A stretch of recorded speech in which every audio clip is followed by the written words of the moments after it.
Halo semuanya, selamat datang di Comic Universe. Kali ini saya akan membahas manhwa baru yang berjudul Sistem Sekte Ajaib.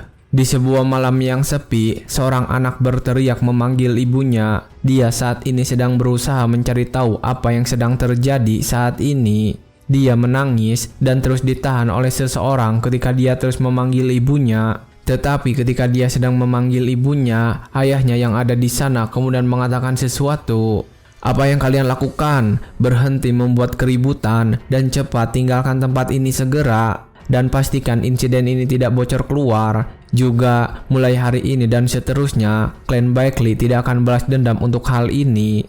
Ketika mendengar hal itu, anak yang sedang menangis tiba-tiba berhenti karena sangat terkejut mendengar pernyataan ayahnya. Dia kemudian mencoba berontak dan bertanya, "Tunggu, apa yang ayah katakan?" Ayahnya kemudian menjawab pertanyaan itu dengan wajah yang sangat serius. "Semua ini demi klan dan tujuan yang lebih besar. Baekli Wun, jangan bertindak gegabah dan mencoba membalas dendam." Anak itu semakin memberontak ketika mengetahui ayahnya diam saja saat ibunya mati. Baekli Wun adalah nama anak ini, sekaligus tokoh utama pada manhwa ini. Baekli Wun yang masih menangis kembali berbicara karena kecewa dengan ayahnya. Dia menatap dengan penuh kebencian. "Bagaimana kau bisa menyebut dirimu pria saat kau tidak bisa membalaskan dendam kematian istrimu? Atau sepatah kata melawan pun, ayah, kau bukan manusia." Tapi meski sudah mengatakan itu sekalipun, ayahnya tetap diam saja dan membiarkan semuanya. Setelah semuanya reda, saat malam semakin larut, Baekli Wun pergi meninggalkan rumah. Dia memutuskan hubungannya dengan klan Baekli malam itu juga. Ketika dia pergi dari sana, saat ini dia sadar terlalu lemah untuk bisa membalas dendam. Dia akan bertambah kuat, cukup kuat hingga tidak ada yang bisa meremehkannya. Dia berniat menemukan sekte baru, mengumpulkan orang di bawahnya, dan membuat kekuatannya sendiri. Lalu, satu persatu akan membuat mereka membayar semuanya. Malam itu, Baekli Wun telah memantapkan hatinya untuk membalas dendam atas kematian ibunya, meski menghabiskan puluhan tahun. 12 tahun kemudian, sebuah gedung sedang terbakar dengan hebat, dan di dalamnya ada seorang yang mencoba meminta ampun untuk nyawanya. Dia berkata akan melakukan sesuatu apapun yang diminta, dan di hadapan orang itu, yang berdiri adalah Baekli Wun dengan pedang yang penuh darah. Baekli Wun terlihat baru saja membunuh seseorang yang ada di dekatnya. Ketika itu, Baekli Wun mengatakan jika ada sesuatu yang dia inginkan, dan musuhnya yang mendengar itu merasa lega. Musuhnya lalu bertanya apa yang diinginkan oleh Baekli Wun. Baekli Wun sendiri hanya diam saja dan mengatakan sesuatu untuk membalas. "Baiklah, kalau begitu, kalau kau tidak mau memberikannya dengan sukarela, akan ku ambil sendiri." Setelah mengucapkan itu, Baekli Wun langsung mengacukan pedangnya. Musuhnya yang melihat itu merasa dipermainkan. Dia lalu berteriak mengancam Baekli Wun dan menyerangnya saat itu juga. "Dasar bajingan, beraninya kau mempermainkanku. Akan ku cabik-cabik kau hingga tidak ada yang bisa mengenali mayatmu." Tetapi ketika musuhnya itu mulai bergerak, Baekli Wun tiba-tiba sudah berada di belakangnya. Baekli Wun berkata sesuatu kepada musuhnya, "Mulutmu sama buruknya dengan wajahmu." Musuhnya yang saat itu benar-benar kaget dan terdiam. Baekli Wun sendiri langsung memukulnya dengan sangat keras dan membuatnya terpental sangat jauh. Bahkan itu sampai membuat lantai di sana hancur parah. Saat Baekli Wun sedang memperhatikan debu yang masih mengepul, musuhnya sudah berada di belakangnya, bersiap untuk membunuh Baekli Wun. Baekli Wun tetap tenang ketika itu terjadi. Dia lalu mengeluarkan pedangnya dan dalam sekejap melakukan serangan dengan pedang itu. Hanya dalam beberapa gerakan saja, Baekli Wun akhirnya berhasil membunuh musuhnya dengan mudah. Ternyata ketika dia sedang bertarung di dalam sana, ada seseorang yang sedang menunggunya di luar gerbang. Dan saat itu juga, Baekli Wun membuka pintu gerbang itu. Dia langsung berjalan keluar dan mendekati orang yang ada di sana. Orang itu juga membungkuk dan menyerahkan sesuatu sambil menyapa Baekli Wun. "Kapten, saya diberitahu untuk mengirim ini setelah selesai." Dengan wajah yang penuh dengan darah, Baekli Wun tersenyum dan berterima kasih. "Oh, terima kasih Moyong Heyeon, dan terima kasih telah menunggu lama." Ketika melihat kaptennya tersenyum seperti itu, Moyong Hyeon terlihat benar-benar terpaku. Dan ketika Baek Lee-won sedang melihat gulungan itu, Moyong Hye-yeon sendiri menatap gedung yang terbakar dengan tatapan penasaran. Baek Lee-won yang sedang membuka gulungan itu lalu mengambil darah yang ada pada wajahnya, lalu mengoleskan darah itu ke dalam gulungan untuk membentuk sebuah simbol. Dia tersenyum setelah menuliskan itu dengan darahnya. Baek Lee-won terlihat senang karena akhirnya bisa memulainya. Dia lalu melemparkan gulungan itu kepada Moyong Hye-yeon dan mengatakan sesuatu dengan gembira. "Kirim itu ke aliansi Murim, aku berhenti." Setelah menerima gulungan itu, Moyong Hye-yeon lalu bertanya apa Baek Lee-won akan kembali ke kampung halaman sekarang juga. Baek Lee-won yang sedang membersihkan wajah dari darah membenarkan hal itu. Dia akan kembali karena sudah mendapatkan semua yang dia inginkan di aliansi. Tapi ketika dia akan pergi, Moyong Hye-yeon kembali menghentikannya dan bertanya, "Kapten, saat saya berhenti, bolehkah saya mengunjungi Anda suatu hari?" Baek Lee-won mengizinkannya dan mengundangnya untuk mampir. Moyong Hye-yeon bertanya lagi di mana dia bisa menemukan Baek Lee-won saat itu tiba. Baek Lee-won dengan ceria membalas kalau dia akan ada di Provinsi Hubei, Kabupaten Hualong. Singkat cerita, setelah malam itu berakhir, Baek Lee-won saat ini sudah berada di sebuah perahu menuju kampung halamannya yang baru. Dia kembali mengingat semua perjalanan yang sudah dia lewati sampai bisa ke tahap ini.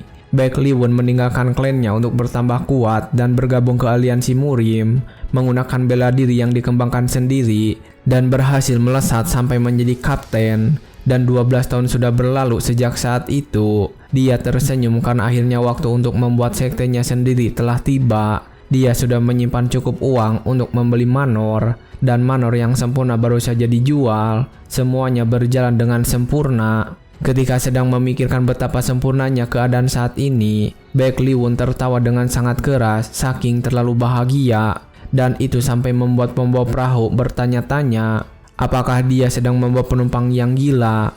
Pemilik perahu itu lalu berkata kalau Baek Lee-won punya berita yang bagus. Baek Lee-won lalu memberitahu pemilik perahu dengan santai dan percaya diri.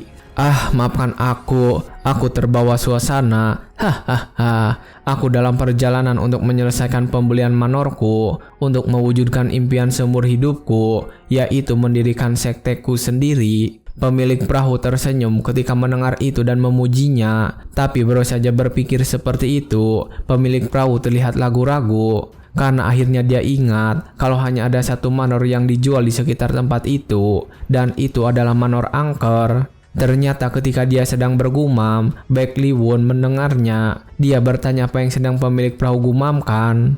Pemilik perahu lalu menutupinya dan menjawab sesuatu. Bukan apa-apa. Semoga sektemu berkembang pesat. Baek Lee-won berterima kasih dengan doa itu. Dia tidak mengetahui manor yang akan dia beli itu angker. Jadi Baek Lee-won tetap santai karena hanya tinggal mendatangani kontraknya saja ketika sampai di sana. Dia kembali tertawa dengan keras dalam perjalanan kali ini, hingga akhirnya dia sudah sampai di manor yang disebutkan. Baek Lee-won terlihat sangat terkejut karena dia melihat manor yang sudah sangat kumuh berdiri di tepat hadapannya, sementara penjual yang ada di sampingnya membanggakan tentang manor itu. Baek Lee-won kemudian langsung memarahi penjual manor itu dan mengangkatnya dengan tangannya. "Hei Yiryang, sepertinya instingmu sudah tumpul selama ini. Apa kau serius mencoba untuk menipuku?" Yiryang saat itu langsung ketakutan. Dia mengatakan kalau tempat ini sangat sulit untuk didapatkan, meminta Baek Lee-won untuk memeriksa ke dalam sebelum memutuskan pilihannya. Baek Lee-won akhirnya setuju untuk mengikuti saran itu dan masuk ke dalam manor bersama Yiryang. Tapi baru saja membuka pintu, Baek Lee-won mengatakan jika tempat ini sangat kotor dan belum pernah dirawat sejak lama. Yiryang yang mendengar itu kemudian mencoba menjelaskan tentang tempat ini. "Tentang itu akan kujelaskan setelah kita selesai menjelajahi tempat ini. Ada total 45 kamar di seluruh bangunan utama dan sisinya, dengan ruangan latihan sebanyak 5 buah, 4 kecil dan 1 besar. Itu bisa digunakan sesukamu." Baek Lee-won yang mendengar itu lalu bertanya sekte apa yang awalnya mempunyai bangunan ini, karena sangat jarang sekte memiliki tempat latihan sebanyak ini. Yiryang menjawab kalau dia tidak mengetahui dengan yakin karena ini adalah properti lama, berkata jika dengan sedikit perbaikan, tempat ini akan sempurna untuk sekte baru yang akan Baek Lee-won buat. Baik Li Wun berpikir dan membenarkan hal itu. Dia lalu bertanya masalah apa yang terjadi pada tempat ini sehingga membuatnya dijual. Yir yang terlihat senang ketika mendengar itu. Dia lalu memberitahu kalau itu bukanlah hal yang besar, hanya saja setiap pemilik penerusnya selalu meninggal. Dan ketika mendengar itu, Baek Li Wun terlihat sangat kaget. Yir yang lalu menjelaskan lagi kalau mereka semua meninggal tanpa luka dan tiba-tiba saja gagal jantung. Ada rumor yang mengatakan mereka semua meninggal di awal malam mereka membeli tempat ini, dan itu membuat orang-orang menyebut tempat ini angker, yang bahkan penjaga dan pengusir setan tidak bisa membantu dalam masalah ini. Baek Li Wun semakin marah ketika mendengar penjelasan itu. Dia kembali bertanya dengan tatapan yang tajam, "Dan kau mencoba untuk menjual tempat ini padaku?" Yir yang melihat Baek Li Wun sangat marah langsung ketakutan. Dia lalu mulai menurunkan harga rumah itu, dimulai dari 1/4 harga asli. Tapi karena Baek Li Wun masih terlihat sangat marah, Yir yang akhirnya menjualnya dengan harga 1/10 dari harga aslinya. Baek Li Wun langsung mengambil harga 1/10 itu dan memberikan uangnya kepada Yir Yang. Dia menyerahkan uang itu dan memuji Yir Yang. "Hahaha, kau harusnya bilang dari tadi. Aku hampir salah paham ini, temanku." Yir Yang sendiri terlihat menangis ketika menerima uang itu, entah bahagia atau sedih. Setelah memeriksa uang yang diberikan, Yir Yang langsung memberikan akte rumah itu kepada Baek Li Wun. Baek Li Wun tentu saja langsung mengambil akte itu, dan ketika dia menerimanya, dia mendengar suara misterius yang mengatakan jika akte sedang diterima. Baek Li Wun yang mendengar itu terlihat gemetar ketakutan karena kaget, tapi Yir Yang tidak terlalu mempedulikan. Yir Yang langsung pergi dari sana dan mengatakan sesuatu sebelum keluar dari manor itu. "Pokoknya tugasku sudah selesai. Kalau kau masih hidup setelah 1 malam, temuilah aku." Baek Li Wun menerima saran itu. Dia lalu dengan santai memperhatikan Yir yang pergi dari sana dengan gembira. Baek Li Wun lalu menutupi pintu manor itu dan memasukinya. Setelah dia menutupnya, Yir yang berteriak sangat keras sampai membuat orang di sekitarnya terkejut. "Wuhu! Akhirnya kediamanku sendiri. Aku sangat senang. Sekarang yang tersisa adalah merekrut murid. Hahaha." Tetapi baru saja memasuki aula utama dan membuka pintu, Baek Li Wun langsung terkejut karena debu yang di sana sangat tebal. Karena melihat manor yang begitu sangat kotor, Baek Li Wun langsung membersihkan tempat itu, mengepel, membersihkan debu di atap, dan mengelap pintu. Dia benar-benar membersihkan semuanya. Akhirnya pada sore hari, dia sudah selesai dengan semua pekerjaan bersih-bersih di luar. Dan kali ini dia tinggal membersihkan ruangan utama saja. Setelah berjalan beberapa saat, akhirnya dia membuka pintu ruangan utama. Tapi ketika dia membukanya, dia terkejut karena melihat ada sesuatu di tengah-tengah ruangan. Baek Li Wun langsung memperhatikan benda itu yang ternyata adalah sebuah pedang. Baek Li Wun lalu mengambilnya dan mencoba menarik pedang itu. Dia senang karena pedang itu bisa dijual dengan harga yang lumayan. Tetapi ketika dia sedang membuka pedang itu, tiba-tiba saja Baek Li Wun berpindah ke tempat yang berbeda. Seluruh ruangan itu terlihat bercahaya berwarna biru, dan sebuah notifikasi sistem muncul di depannya. Notifikasi itu mengatakan kalau Baek Li Wun sudah menerima tingkat paling tinggi di antara semua evaluasi. Itu juga bisa mengetahui kalau Baek Li Wun sedang berusaha membentuk sekte. Tapi ketika Baek Li Wun sedang memperhatikan semua itu, tiba-tiba dia kaget karena ada sebuah serangan yang mengincarnya. Baek Li Wun lalu segera menghindari serangan itu. Tapi tetap saja wajahnya sedikit tergores karena serangan kejutan. Dan ketika dia melihatnya, ternyata lantai yang terkena serangan itu sudah hancur. Lalu setelahnya ada notifikasi yang mengatakan kalau kesulitan tes sedang disesuaikan, dan ketika sistem sedang melakukan itu, Baek Li Wun jadi sadar kalau inilah yang membunuh semua pemilik sebelumnya. Dia lalu kembali melihat ke depannya dan menemukan meriam yang tadi menembakkan peluru. Saat dia sedang memperhatikan, sistem sudah menyelesaikan tesnya, dan tesnya akan dilanjutkan dengan tingkat kesulitan yang ekstrim. Baek Li Wun yang melihat itu tidak takut, dia malah menantang sistem dan melangkah maju untuk menghadapinya. Dan untuk ujian pertamanya adalah uji kemampuan bela diri. Setelah notifikasi itu muncul, meriam kembali menembakkan peluru itu dengan sangat cepat. Baek Li Wun saat ini berhasil menghindari semua serangan itu dan menghancurkannya dengan pedang. Dia berteriak akan menunjukkan alasan kenapa dia adalah seorang kapten aliansi Murim. Dan setelah beberapa saat, Baek Lee-won selesai menghancurkan peluru itu. Tapi terlihat pedang yang dia gunakan sudah hancur dan berlubang. Ketika menyadari hal itu, Baek Lee-won sangat kaget. Dan ketika dia sedang memperhatikan pedangnya, meriam itu kembali menembakkan pelurunya. Baek Lee-won yang sudah tidak memiliki senjata yang layak, kini langsung bergerak mundur sambil terus menghindari serangan yang datang kepadanya. Dan ketika sudah berada di jarak yang cukup jauh, semua serangan itu berhenti. Baek Lee-won sadar kalau tempatnya berdiri adalah di luar jarak serangnya. Ketika kembali memperhatikan pedangnya yang hancur, Baek Lee-won mengatakan akan beristirahat karena pedangnya hancur. Tapi setelah mengatakan itu, tiba-tiba sistem memberikan pedang yang baru ke sana. Baek Lee-won tentu saja langsung mengambil pedang yang baru. Setelah dia kembali berdiri untuk menghancurkan meriam itu, dia lalu berpikir sebentar tentang situasi saat ini. Dan setelah melihatnya, Baek Lee-won langsung bergerak dengan cepat menyerang meriam itu. Dia yakin kalau ada sesuatu yang dilindungi oleh meriam itu di balik tembok. Tapi ketika sudah dekat dengan tembok itu, tiba-tiba saja meriamnya bertambah banyak. Baek Lee-won pun terkejut ketika melihat itu.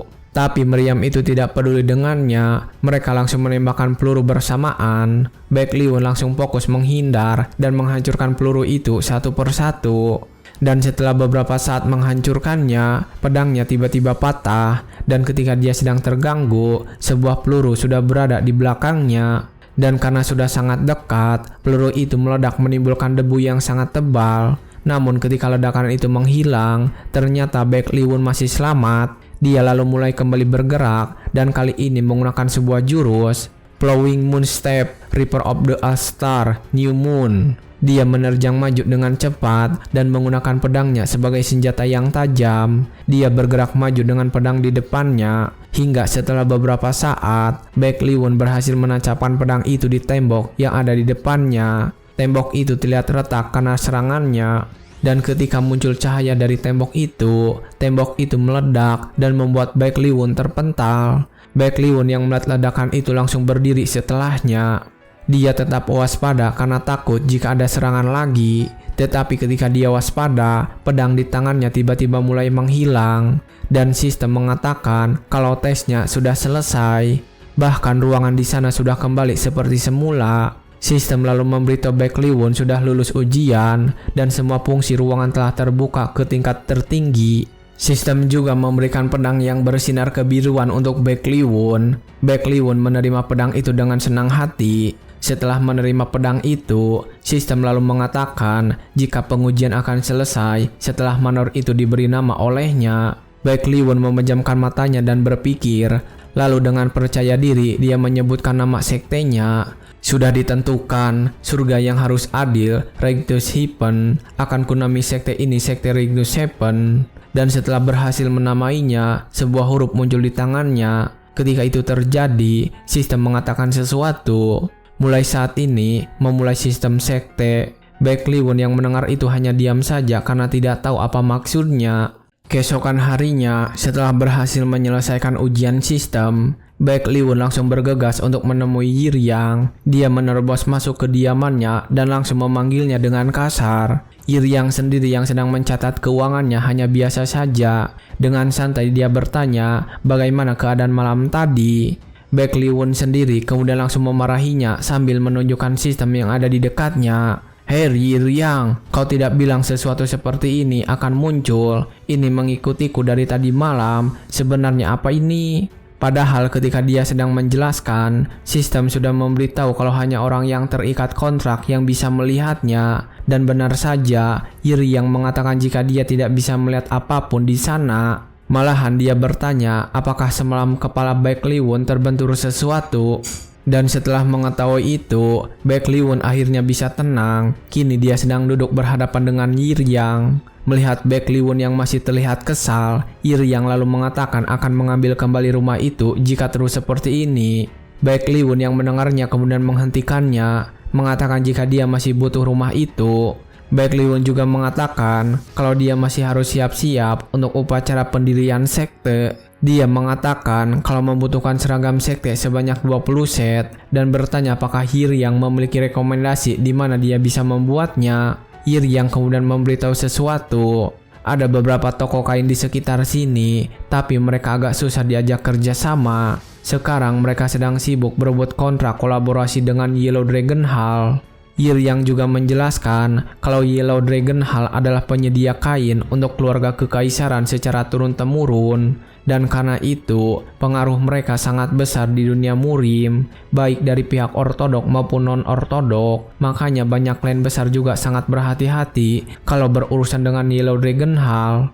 Hiryang yang sedang meminum tehnya kemudian mengatakan jika dengan kondisi keuangan Baek Lee-won yang sekarang, Yellow Dragon Hall masih berada di luar jangkauannya, mengatakan Baek Lee-won bisa tenang untuk saat ini. Hiryang kemudian mengatakan sesuatu lagi dan memberikan sebuah saran. Aku bahkan tidak yakin mereka mau berbisnis denganmu, apalagi setelah rumor-rumor berhantu itu menyebar. Tapi coba saja ke Taylor Street. Dan ketika mereka sedang mengobrol, ternyata sistem itu bisa mendengarkan. Sistem merasa tidak suka karena disebut sebagai hantu. Tapi ketika sedang memperhatikannya, Baek Lee-won tiba-tiba saja tersadar. Dia tidak menyangka rumornya akan menyebar secepat itu. Padahal dia baru saja tanda tangan kontrak kemarin siang. Baek Lee-won kemudian melihat kepada Hiryang dengan tatapan yang penuh curiga. Dan saat itu juga, Hiryang menjadi sangat pucat dan penuh dengan keringat. Dia mengatakan jika gosip lebih cepat daripada angin.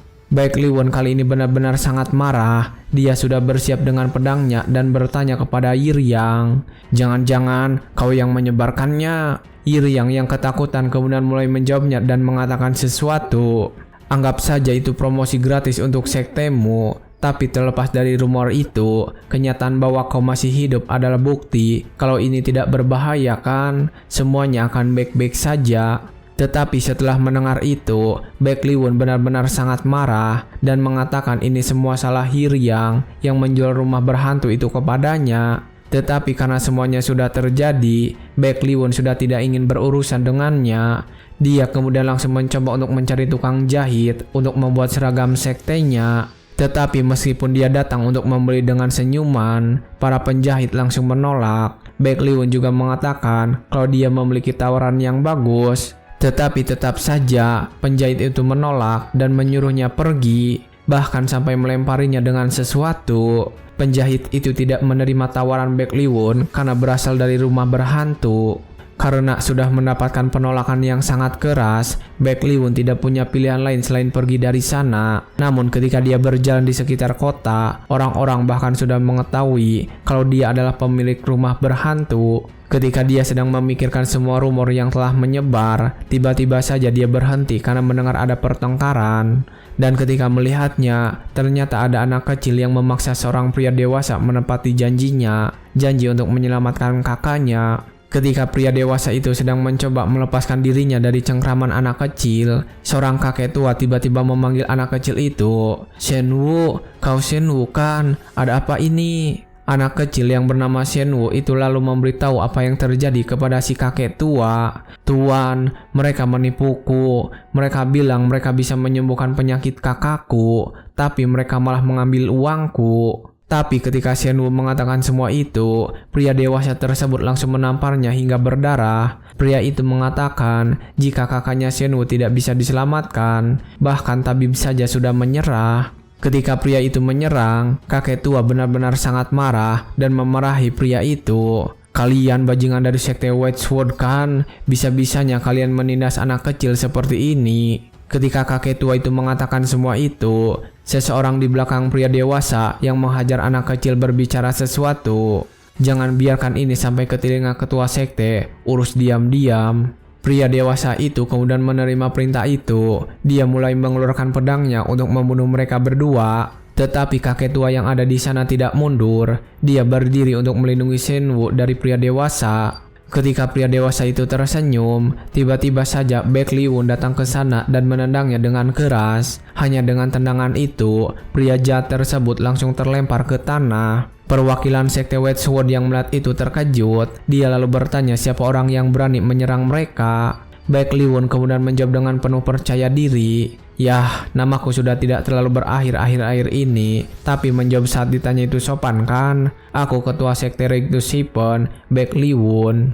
Tetapi ketika mendengar nama sekte itu, seseorang dari mereka mengatakan jika itu hanya sekte kecil. Orang itu juga langsung menyerangnya, meminta Baek Liwon agar tidak ikut campur urusan sekte White Sword. Tetapi ketika serangan itu datang, Baek Liwon berhasil menghindarinya dengan mudah. Bahkan dia langsung memberikan serangan balasan dan mematahkan tangan orang itu. Setelahnya dia langsung mengatakan sesuatu dan mengancam mereka dengan tatapan yang tajam. Jangan menilai orang dari seberapa terkenal sektenya, apalagi kalau kau bahkan belum tahu seberapa kuat lawanmu. Tetapi mendengar ucapan itu, orang-orang dari sekte White Sword benar-benar marah. Mereka tidak suka ketika Baek Liwon menjadikan sekte White Sword menjadi musuh. Tetapi Baek Liwon tetap menghajar orang itu, mengatakan dia tidak peduli dengan sekte White Sword milik mereka. Dan setelah menghajar orang itu, perwakilan dari sekte White Sword kemudian mulai berbicara. Orang-orang bilang, mantan kapten aliansi Muri membeli rumah berhantu, jangan-jangan itu kau? Mendengar tentang itu, Baek Liwon menutupi wajahnya karena benar-benar merasa kesal. Dia tidak menyangka rumornya sudah menyebar terlalu jauh. Baek Liwon kemudian berbicara kepada orang terakhir itu dan menantangnya. Aku juga cukup kesal karena rumor itu. Aku tidak bisa membuat seragam sekte. Jadi berhenti membicarakanku di belakang dan hadapi aku langsung. Ayo lawan aku. Baek Liwon benar-benar menantang orang itu sampai akhir. Orang itu kemudian melompat untuk menyerang Baek Liwon. Dia mengatakan kalau ini adalah tantangan resmi terhadap sekte White Sword dan akan memberi Baek Liwon sebuah pelajaran. Tetapi ketika dia menyerangnya, Baek Liwon berhasil menghindari serangan itu dengan mudah. Bahkan ketika ada seseorang yang mencoba menyerangnya dari belakang, dia juga berhasil menghindarinya.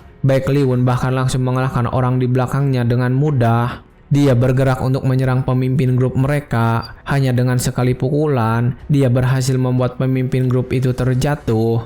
Setelahnya, Baek Liwon langsung menancapkan pedang di pinggir kepala pemimpin regu. Dia juga mengatakan sesuatu dengan tegas. Yah, ini jelas tantangan resmi. Kalau memang mau bertarung, datang saja kapanpun ke sekte Rectus Sipen. Kalau tidak mau semuanya makin buruk, sebaiknya kalian pergi sebelum terlambat. Akhirnya setelah mengatakan semua itu dengan ancaman yang kuat, dia membuat pemimpin regu tidak bisa berkata apa-apa lagi. Mereka akhirnya pergi setelah menerima kekalahan. Ketika mereka mengancam kembali, Baek Liwon tidak mempedulikannya. Dia lalu bertanya apakah Shenwu dan kakek tua itu baik-baik saja. Shenwu saat itu terlihat bersemangat. Dia tidak memberitahu tentang keadaannya. Dia malah mengatakan jika kakaknya sangat jago menjahit dan bisa membuatkan seragam untuknya. Tapi setelah mengatakan itu, Shenwu tiba-tiba berlutut. Dia memohon kepada Baek Liwon untuk menyelamatkan kakaknya.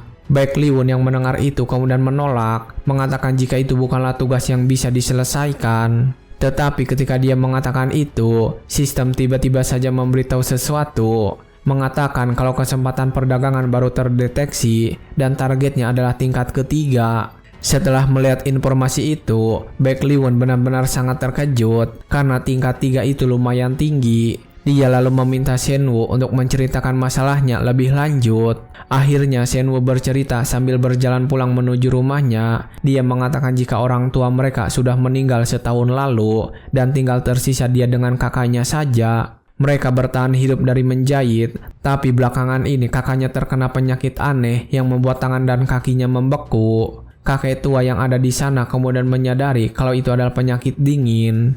Baek Liwon yang mendengar itu kemudian bertanya identitas kakek tersebut. Kakek itu mengatakan kalau dia adalah pemilik toko kain di desa sebelah. Dia dulu memperkerjakan kakaknya Shenwu, tapi tiba-tiba tidak bisa dihubungi dan merasa khawatir. Setelah berjalan beberapa saat, akhirnya mereka sampai di rumah Shenwu yang terlihat terbuat dari bambu saja. Rumah itu terlihat akan roboh. Tanpa berlama-lama, mereka langsung memasuki rumah itu. Shenwu terlihat sangat bersemangat. Dia mengatakan telah membawa pendekar yang bisa mengusir hantu. Baek Liwon yang mendengar itu benar-benar merasa malu dan mencoba untuk menjelaskan kesalahpahaman tersebut. Tapi ketika dia akan melakukan itu, tiba-tiba saja dia terkejut karena melihat ada seorang gadis di sana. Ketika dia melihatnya, gadis itu sedang membakar kedua tangan dan kedua kakinya. Gadis itu juga menanyakan siapa Baek Lee-won. Baek Lee-won benar-benar tidak menjawab. Dia saat ini sedang terkejut karena gadis itu benar-benar tidak terbakar setelah menyelupkan tangan dan kakinya ke dalam api.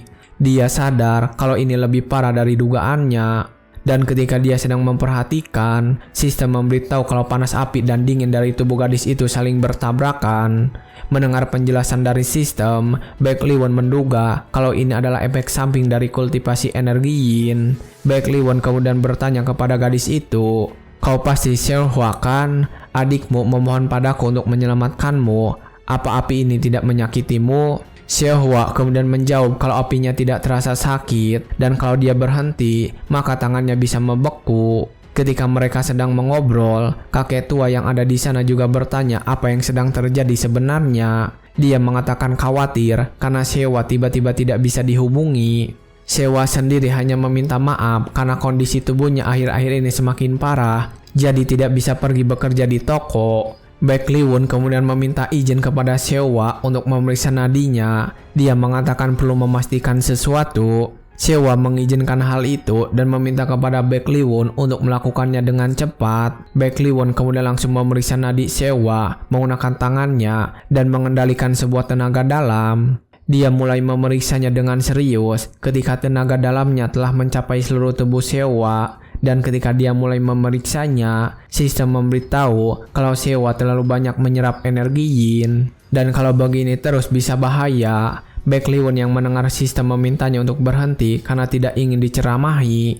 Dan setelah beberapa saat, dia kembali fokus. Sistem memberitahu kalau hasil analisisnya adalah energi yin yang berlebihan telah memenuhi tubuh Seo-hwa. Dan setelah mendapatkan kesimpulan itu, Baek Lee-won memberikan penjelasan kepada Seo-hwa. "Aku mengerti sekarang, kau punya tubuh yin ekstrim. Itu kondisi langka, di mana tubuh menarik energi yin dari sekitar dan menyimpannya. Ku dengar Sword Empress juga punya tubuh seperti itu. Penguasa Sword Pavilion, salah satu dari Ten Heaven, dia berada di puncak dunia pedang. Untuk pendekar, tubuh seperti itu adalah anugerah. Tapi dalam kasusmu, energi yin terlalu berlebihan dan energi yangmu hampir habis. Kalau dibiarkan, kau akan mati dalam 3 bulan. Seo-hwa yang mendengar itu benar-benar terkejut, namun dia terlihat biasa saja di hadapan adiknya. Dia kemudian kembali menghangatkan tangannya sambil menerima kenyataan kalau tidak ada obat yang bisa menyembuhkannya. Sementara itu adiknya mengatakan jika semua ini adalah kebohongan, mengatakan kalau Baek Lee-won sama saja seperti yang lainnya.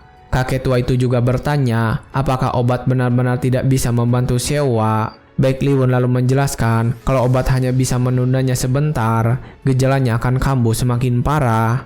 Dia lalu memikirkan sebuah solusi dan dia tahu kalau kuncinya adalah energi yang dan harus menemukan cara untuk mengembalikannya secara perlahan. Ketika dia sedang membicarakan itu, sistem lalu memberitahu kalau dia bisa memperoleh essential water setelah menyelesaikan misi dan bisa digunakan untuk meningkatkan recovery rate anggota sekte. Kemudian muncul tentang penjelasan dari recovery effect, itu meningkatkan pemulihan kesehatan dan energi dalam anggota sekte, dan essential water bisa segera digunakan. Pada saat sistem mengatakan kalau misinya adalah untuk merekrut murid pertama dan hadiahnya adalah 50 essence water. Setelah melihat deskripsi yang diberikan oleh sistem, Baek Lee-won terlihat senang karena melihat ada kesempatan dia bisa menyembuhkan Seo-hwa dan bahkan merekrut murid sekte pertama. Baek Lee-won kemudian segera berbicara kepada Seo-hwa dan menawarinya sesuatu. "Aku belum yakin sepenuhnya, tapi mungkin aku tahu caranya. Seo-hwa, jadilah muridku." Seo-hwa terlihat ketakutan dan memeluk adiknya. Dia lalu bertanya kenapa Baek Lee-won tiba-tiba saja berkata begitu. Baek Lee-won kemudian memintanya percaya kepadanya kali ini. Seo-hwa kemudian tetap menolak, mengatakan kalau dia belum pernah belajar bela diri dan tidak ingin menjadi pendekar. Di dalam pikirannya, dunia murim dipenuhi orang-orang yang mengaku menjunjung keadilan dan kesatriaan, tapi nyatanya kebanyakan hanya peduli pada diri sendiri. Mereka seolah ingin menolong, tapi ujung-ujungnya cuma menyelamatkan diri sendiri. Dan begitulah cara orang tua Seo-hwa terlibat dan akhirnya tewas dalam konflik mereka. Seo-hwa berpikir kalau Baek Lee-won juga adalah orang yang seperti itu. berpura-pura menolong hanya untuk meninggalkannya kemudian. Tetapi ketika sedang menatap Baek Lee-won, Sehwa terkejut ketika melihat tangan Baek Lee-won terlihat membeku. Sehwa juga mengingatkan hal itu kepadanya. Tetapi Baek Lee-won tetap mengulurkan tangannya dan memberikan jawaban yang tegas. Tidak apa-apa, kalau ini bisa menyembuhkanmu. Sehwa yang mendengar itu terkejut, kedua matanya terbuka lebar. Dia kemudian berpikir kalau Baek Lee-won adalah orang yang benar-benar berbeda dari semuanya. Dia menundukkan kepalanya, lalu menjawab jika dia bisa disembuhkan, dia akan menjadi murid sekte Rectus Hipen. Mereka berdua akhirnya berjabat tangan, dan ketika itu terjadi, sistem mengatakan jika misi perekrutan murid telah selesai, dan hadiah sudah diberikan.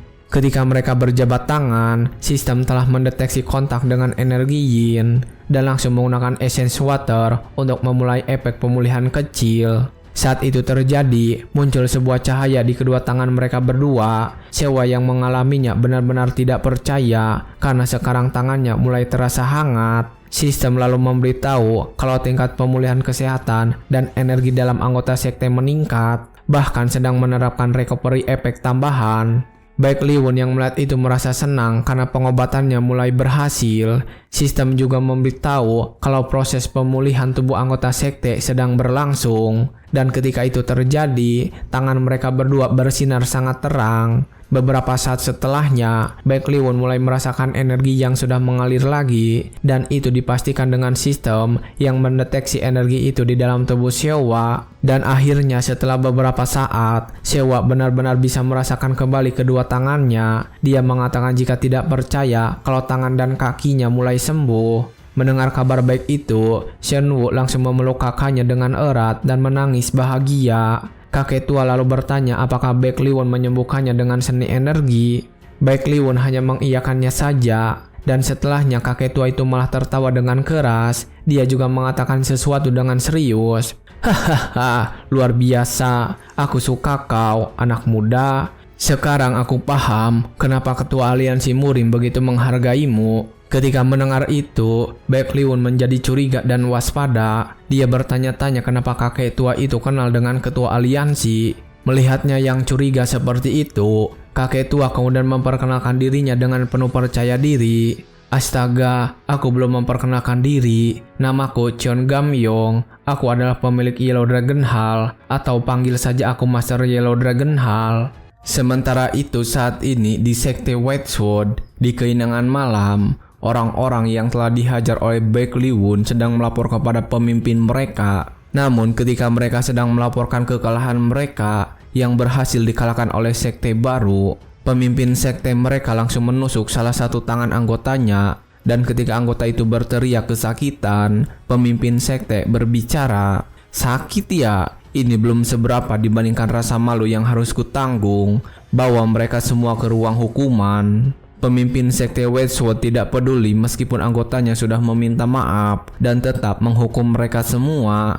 Setelah mendapatkan perintah itu, mereka yang telah kalah langsung dibawa oleh beberapa orang yang bertugas. Tetapi orang itu terus berteriak, meminta maaf kepada ketua sekte dan meminta diberi kesempatan satu kali lagi.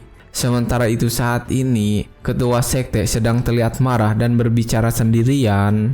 Baek Lee-won dari sekte Rectus Hipen, aku harus menyambutnya dengan pesta besar. Aku penasaran sekali seperti apa orang itu. Orang ini adalah ketua sekte White Sword, Yoh Se-hwang. Sedangkan saat ini, Baek Lee-won sendiri masih berada di rumah Sehwa. Dia sedang bertanya kepada Cheon Gam-yeon apakah dia benar-benar master dari Yellow Dragon Hall. Baek Lee-won mengatakan kalau dia sudah menduga kakek tua itu bukanlah orang biasa, tapi tidak menyangka kalau dirinya adalah master dari Yellow Dragon Hall. Cheon Gam-yeon sendiri hanya tertawa ketika mendengar itu. Sementara Sehwa sendiri saat ini sedang berlutut dan meminta maaf karena tidak bisa mengenali Cheon Gam-yeon. Sementara Cheon Gam-yeon tidak mempermasalahkan Sehwa yang tidak mengenalinya. Dia lalu bertanya kepada Baek Lee-won mengenai sesuatu. "Bagaimana kalau kau bergabung dengan Yellow Dragon Hall? Aku akan mendukung apapun yang ingin kau lakukan." Baek Lee-won terkejut ketika mendengar itu, dan saat dia sedang memikirkannya, sistem memberitahu kalau ada peluang kerjasama baru, dan peringkat Cheon Gam-yeon adalah tingkat 1. Baik Li Won tahu kalau Yellow Dragon Hall sendiri adalah serikat dagang besar yang mensuplai pakaian dan sutra untuk istana. Mereka juga punya banyak ahli bela diri, sampai sekte-sekte besar pun waspada terhadap mereka. Kata-katanya bisa mempengaruhi baik aliansi Murim maupun Murim non-ortodok. Baik Li Won tahu kalau ini adalah kesempatan yang bagus, tapi bukan masa depan yang dia inginkan. Lalu dengan hormat, Baik Li Won menolak tawaran itu dengan sopan. Baik Li Won dengan percaya diri mengatakan kalau dia baru saja mendapatkan murid pertamanya. Mendengar penolakan itu, Cheon Gam-yong bertanya kepadanya, "Berani-beraninya kau menolak tawaranku?" Baik Li Won tidak menyangkal hal itu. Dia lalu segera membalas ucapan tersebut. "Iya, tapi sebagai gantinya, beri aku kesempatan berbisnis denganmu. Dengan begitu, aku akan memberimu ketenaran yang sepadan dengan nama Yellow Dragon Hall." Tapi ketika mendengar tawaran itu, Cheon Gam-yong semakin marah dan membalasnya juga. "Aku menunjukkan keramahan, tapi kau malah membalasnya dengan kesombongan. Kau ingin memberiku ketenaran?" Baik Li Won membenarkan hal itu. Dia meminta diberi waktu 10 tahun, dan dalam waktu itu akan membangun sekte yang sejajar dengan 10 sekte Murim ortodok dan 7 Murim non-ortodok. Tetapi ketika mendengar tujuan yang diucapkan oleh Baik Li Won, Cheon Gam-yong mengatakan jika itu adalah hal yang sangat konyol, karena saat ini saja Baik Li Won masih belum mengadakan upacara pendirian sekte, tapi sangat yakin dengan ucapannya itu. Ketika Baik Li Won bersikeras bisa melakukannya, Cheon Gam-yong tertawa dengan sangat keras. Dia sekali lagi mengatakan jika Baik Li Won benar-benar pandai bicara omong kosong. Tetapi ketika dia sedang menghinanya, Baik Li Won tidak marah dan kembali memberikan jawaban lalu menantangnya. "Ketenaran yang kujanjikan bukan untukmu. Perkenalkan aku pada muridmu. Aku ingin bernegosiasi dengan masa depan Yellow Dragon Hall." Setelah mendengar permintaan itu, Cheon Gam-yong akhirnya setuju. Dia bilang akan mengirimkan murid ke sekte Regdu Sipen. Tidak peduli kerjasama ini jadi atau tidak, itu tergantung pada muridnya yang akan dikirim. Tetapi jika sekte Regdu Sipen mengecewakannya, Cheon Gam-yong meminta Baik Li Won untuk bertanggung jawab dengan penuh. Dia mengatakan semua itu dengan tatapan yang memberikan tekanan. Tetapi Baik Li Won tidak takut. Dia mengatakan akan bertanggung jawab ketika hal itu terjadi. Dan setelah kesepakatan mereka tercapai, Cheon Gam-yong tiba-tiba saja berdiri dan seterusnya dia langsung berteriak meminta agar sutranya segera dibawa masuk. Teriakan itu membuat semua orang terkejut, dan ketika mereka keluar dari rumah, orang-orang sudah datang membawa kereta kuda. Mereka juga langsung berlutut menghadap Cheon Gam-yong. Ketika melihat sutra yang begitu menumpuk cukup banyak, Baik Li Won terlihat sangat senang karena tahu kalau itu adalah sutra yang sangat mahal. Sementara itu, Cheon Gam-yong menjelaskan kalau itu adalah biaya kontrak dan itu hadiah karena telah menunjukkan tontonan menarik hari ini kepadanya. Baik Li Won berterima kasih atas hadiah itu dan tidak menolak. Dia juga saat ini sedang mengagumi kekuatan para penjaga yang muncul di sana. Baik Li Won saat ini mengaguminya karena tidak bisa menyadari kehadiran mereka yang sangat dekat. Setelah percakapan mereka selesai hari itu, Cheon Gam-yong langsung pergi dari sana menuju suatu tempat. Bahkan dalam perjalanannya dia terlihat tersenyum. Dia tertarik dengan kesombongan yang ditunjukkan oleh Baik Li Won. Dan setelah mengatakan itu, dia kemudian berbicara kepada kusir yang sedang mengendalikan kuda dan dia meminta sesuatu. "Hei, aku ingin menemui teman lamaku sekalian di luar. Antar aku ke aliansi Epilpet. Aku ingin minum bersama ketuanya." Setelah mendapatkan permintaan itu, kusir membawanya ke tempat tujuan. Keesokan harinya di sekte Regdu Sipen, Baik Li Won sedang mencoba pakaian yang baru saja dibuat oleh Sewa. Dan karena menggunakan itu, dignity dan charm milik Baik Li Won langsung meningkat. Baik Li Won sendiri terlihat sangat senang ketika menggunakannya.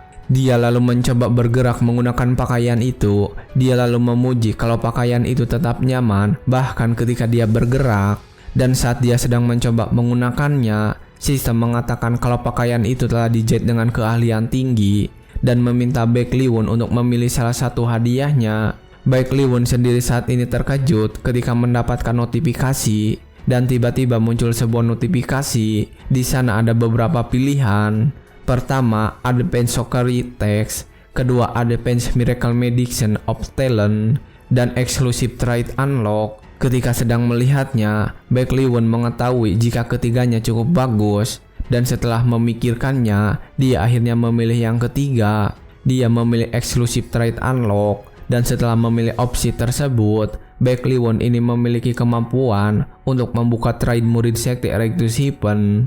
Baek Lee-won kemudian mencoba untuk melihat Seowa, dan setelah dia melihatnya, sistem memberitahu informasi tentang Seowa. Di sana tertulis kalau Seowa baru saja berusia 17 tahun, terlahir dengan energi yin yang sangat kuat, berbakat sebagai pendekar, kondisi tubuh lemah karena lama tidak berlatih fisik. Trait yang dimiliki adalah ketekunan, ketahanan, dan tanggung jawab. Namun sistem memberi peringatan karena Seowa tidak memiliki cukup energi internal untuk membuka trait baru. Baek Lee-won terlihat sedang memperhatikannya dan mencoba untuk memilih salah satu dari itu. Sama dia mengalami kendala karena tidak bisa melihatnya. Saat dia sedang menanyakan itu, sistem mengatakan jika murid sekte harus meningkatkan peringkatnya dulu. Baek Lee-won yang mengetahui itu merasa itu tidak adil, dan karena tidak bisa berbuat apa-apa, Baek Lee-won tidak punya pilihan selain melatihnya sampai kuat agar bisa membukanya nanti. Setelah dia memikirkan hal itu, Baek Lee-won langsung mengajak dua bersaudara itu untuk pergi latihan. Namun ketika mendengar akan berlatih, Seowa sendiri malah melamun. Dia tidak menyangka akan benar-benar belajar bela diri. Dia tidak yakin dia bisa melakukannya. Dia terus menatap tangannya. Dia takut kalau malah gagal dalam proses belajar ini. Tapi ketika dia berpikir seperti itu, dia teringat dengan Baek Lee-won yang mengatakan akan membantunya. Seowa akhirnya mencoba untuk percaya sekali lagi. Dia lalu dengan semangat bertanya apa yang akan dipelajari kali ini. Tapi setelah dia bersemangat, Seowa langsung terlihat kecewa ketika yang dipelajari olehnya kali ini adalah posisi kuda-kuda. Dia lalu menggerutu karena berpikir akan belajar jurus yang keren. Baek Lee-won lalu menjelaskan alasannya melakukan itu. Itu karena tubuhmu belum siap. Untuk sekarang, kita fokus meningkatkan stamina dulu. Seowa lalu bertanya berapa lama dia harus melakukan kuda-kuda itu. Baek Lee-won menjelaskan jika dia harus melakukannya selama 1 jam penuh dan segera memulai latihan. Seowa melamun ketika mendengar itu. Dia lalu bertanya kepada Baek Lee-won, apakah dia benar-benar bisa belajar seni bela diri. Baek Lee-won yang mendengar itu kemudian menjelaskan, tentu saja kau punya afinitas yin yang sangat tinggi. Energi internalmu akan terbentuk secara alami. Walau sifatnya yin berat, akan baik-baik saja asal kau bisa membentuk dantian. Baek Lee-won sendiri sangat senang dan tidak ingin kehilangan murid dengan potensi sempurna seperti Seowa yang memiliki tubuh yin mutlak. Tapi ketika dia sedang memikirkan semua itu, tiba-tiba saja dia kaget karena seseorang membuka gerbang dengan kasar. Dan ketika dia melihatnya, ternyata itu adalah Yiryang. Yiryang datang ke sana membawa sesuatu dan dia berbicara dengan keras. Hei Baek Lee-won, Sekte Wedgewon mengirim surat untukmu. Kau kenal ketua sekte itu ya? Baek Lee-won kaget ketika mendengar surat itu berasal dari Sekte Wedgewon. Dan ketika dia sedang kebingungan, dia melihat Seon-woo yang marah dan menyebut mereka brengsek. Seketika dia sadar kalau itu adalah orang yang dia hajar kemarin saat membantu Seon-woo. Setelah menyadari hal itu, Baek Lee-won langsung membuka suratnya. Baek Lee-won lalu menyebutkan jika isi suratnya adalah Sekte Wedgewon yang mengadakan kompetisi duel dan menginginkan dia untuk datang ke sana. Ketika mendengar itu, Yiryang lalu menjelaskan siapa itu Sekte Wedgewon. Sekte Wedgewon menguasai wilayah ini. Ketuanya terkenal karena kepribadiannya yang buruk. Katanya dia suka menindas sekte-sekte yang lebih lemah lewat kompetisi duel. Tapi biasanya targetnya sekte selevel atau sedikit lebih lemah. Kita ini sekte baru yang bahkan belum dikenal sama sekali. Ketika Yiryang mengatakan itu dengan wajah yang kebingungan, Baek Lee-won dan anggotanya benar-benar merasa tersinggung dan menatap Yiryang dengan tajam. Bahkan sistem juga merasa marah dibuatnya. Yiryang sendiri langsung meminta maaf dan mengatakan itu adalah salah paham. Baek Lee-won lalu berbicara. Dia mengatakan kalau semuanya persis seperti yang diucapkan Yiryang. Sekte Wedgewon hanya ingin mempermalukan mereka saja. Tapi dia juga senang karena ini adalah kesempatan baginya untuk memperkenalkan nama sekte. Seowa yang sedang berlatih lalu bertanya apa mereka akan baik-baik saja jika datang ke sana. Karena mereka hanya berdua, Seowa merasa akan menjadi beban saja. Tapi ketika Sewa mengatakan itu, Baek Liwon langsung menjawab dan memberitahunya kalau yang ikut kompetisi itu hanya Sewa saja sendirian. Pada awalnya, Sewa tetap tenang dan sadar harus berlatih lebih keras karena akan datang sendirian. Tapi setelah beberapa saat memikirkannya dan sadar jika dia akan bertarung sendirian, Sewa langsung berteriak dengan keras karena panik. Singkat cerita, malam hari pun tiba. Sewa saat ini sedang berbaring beristirahat setelah seharian penuh berlatih kuda-kuda. Dia kembali mengingat sesi latihannya di siang hari. Hari ini baru saja berlatih pedang selama 1 jam, namun semua gerakannya hanyalah teknik dasar yang bahkan bisa dilakukan anak kecil. Dia saat ini sedang memikirkan duel yang akan dilaksanakan 2 minggu kemudian. Sewa benar-benar tidak tahu apa yang dipikirkan oleh Baek Liwon yang memilihnya untuk duel. Dan karena sedang memikirkan itu, Sewa langsung bangun dari istirahatnya. Dia ingin menemui Baek Liwon untuk berbicara mengenai sesuatu. Tetapi ketika dia sampai di depan ruangan, dia terkejut karena melihat lampunya masih menyala. Sewa kemudian mencoba untuk membuka pintu itu dan memanggilnya. Tapi saat dia membukanya, Sewa kaget ketika melihat Baek Liwon sedang belajar menjahit baju dan berbicara sendirian. Dia mengeluh kesakitan ketika menerima luka dari jarum sebanyak 23 kali dan sistem bahkan mengejeknya. Baek Liwon kemudian membalas sistem.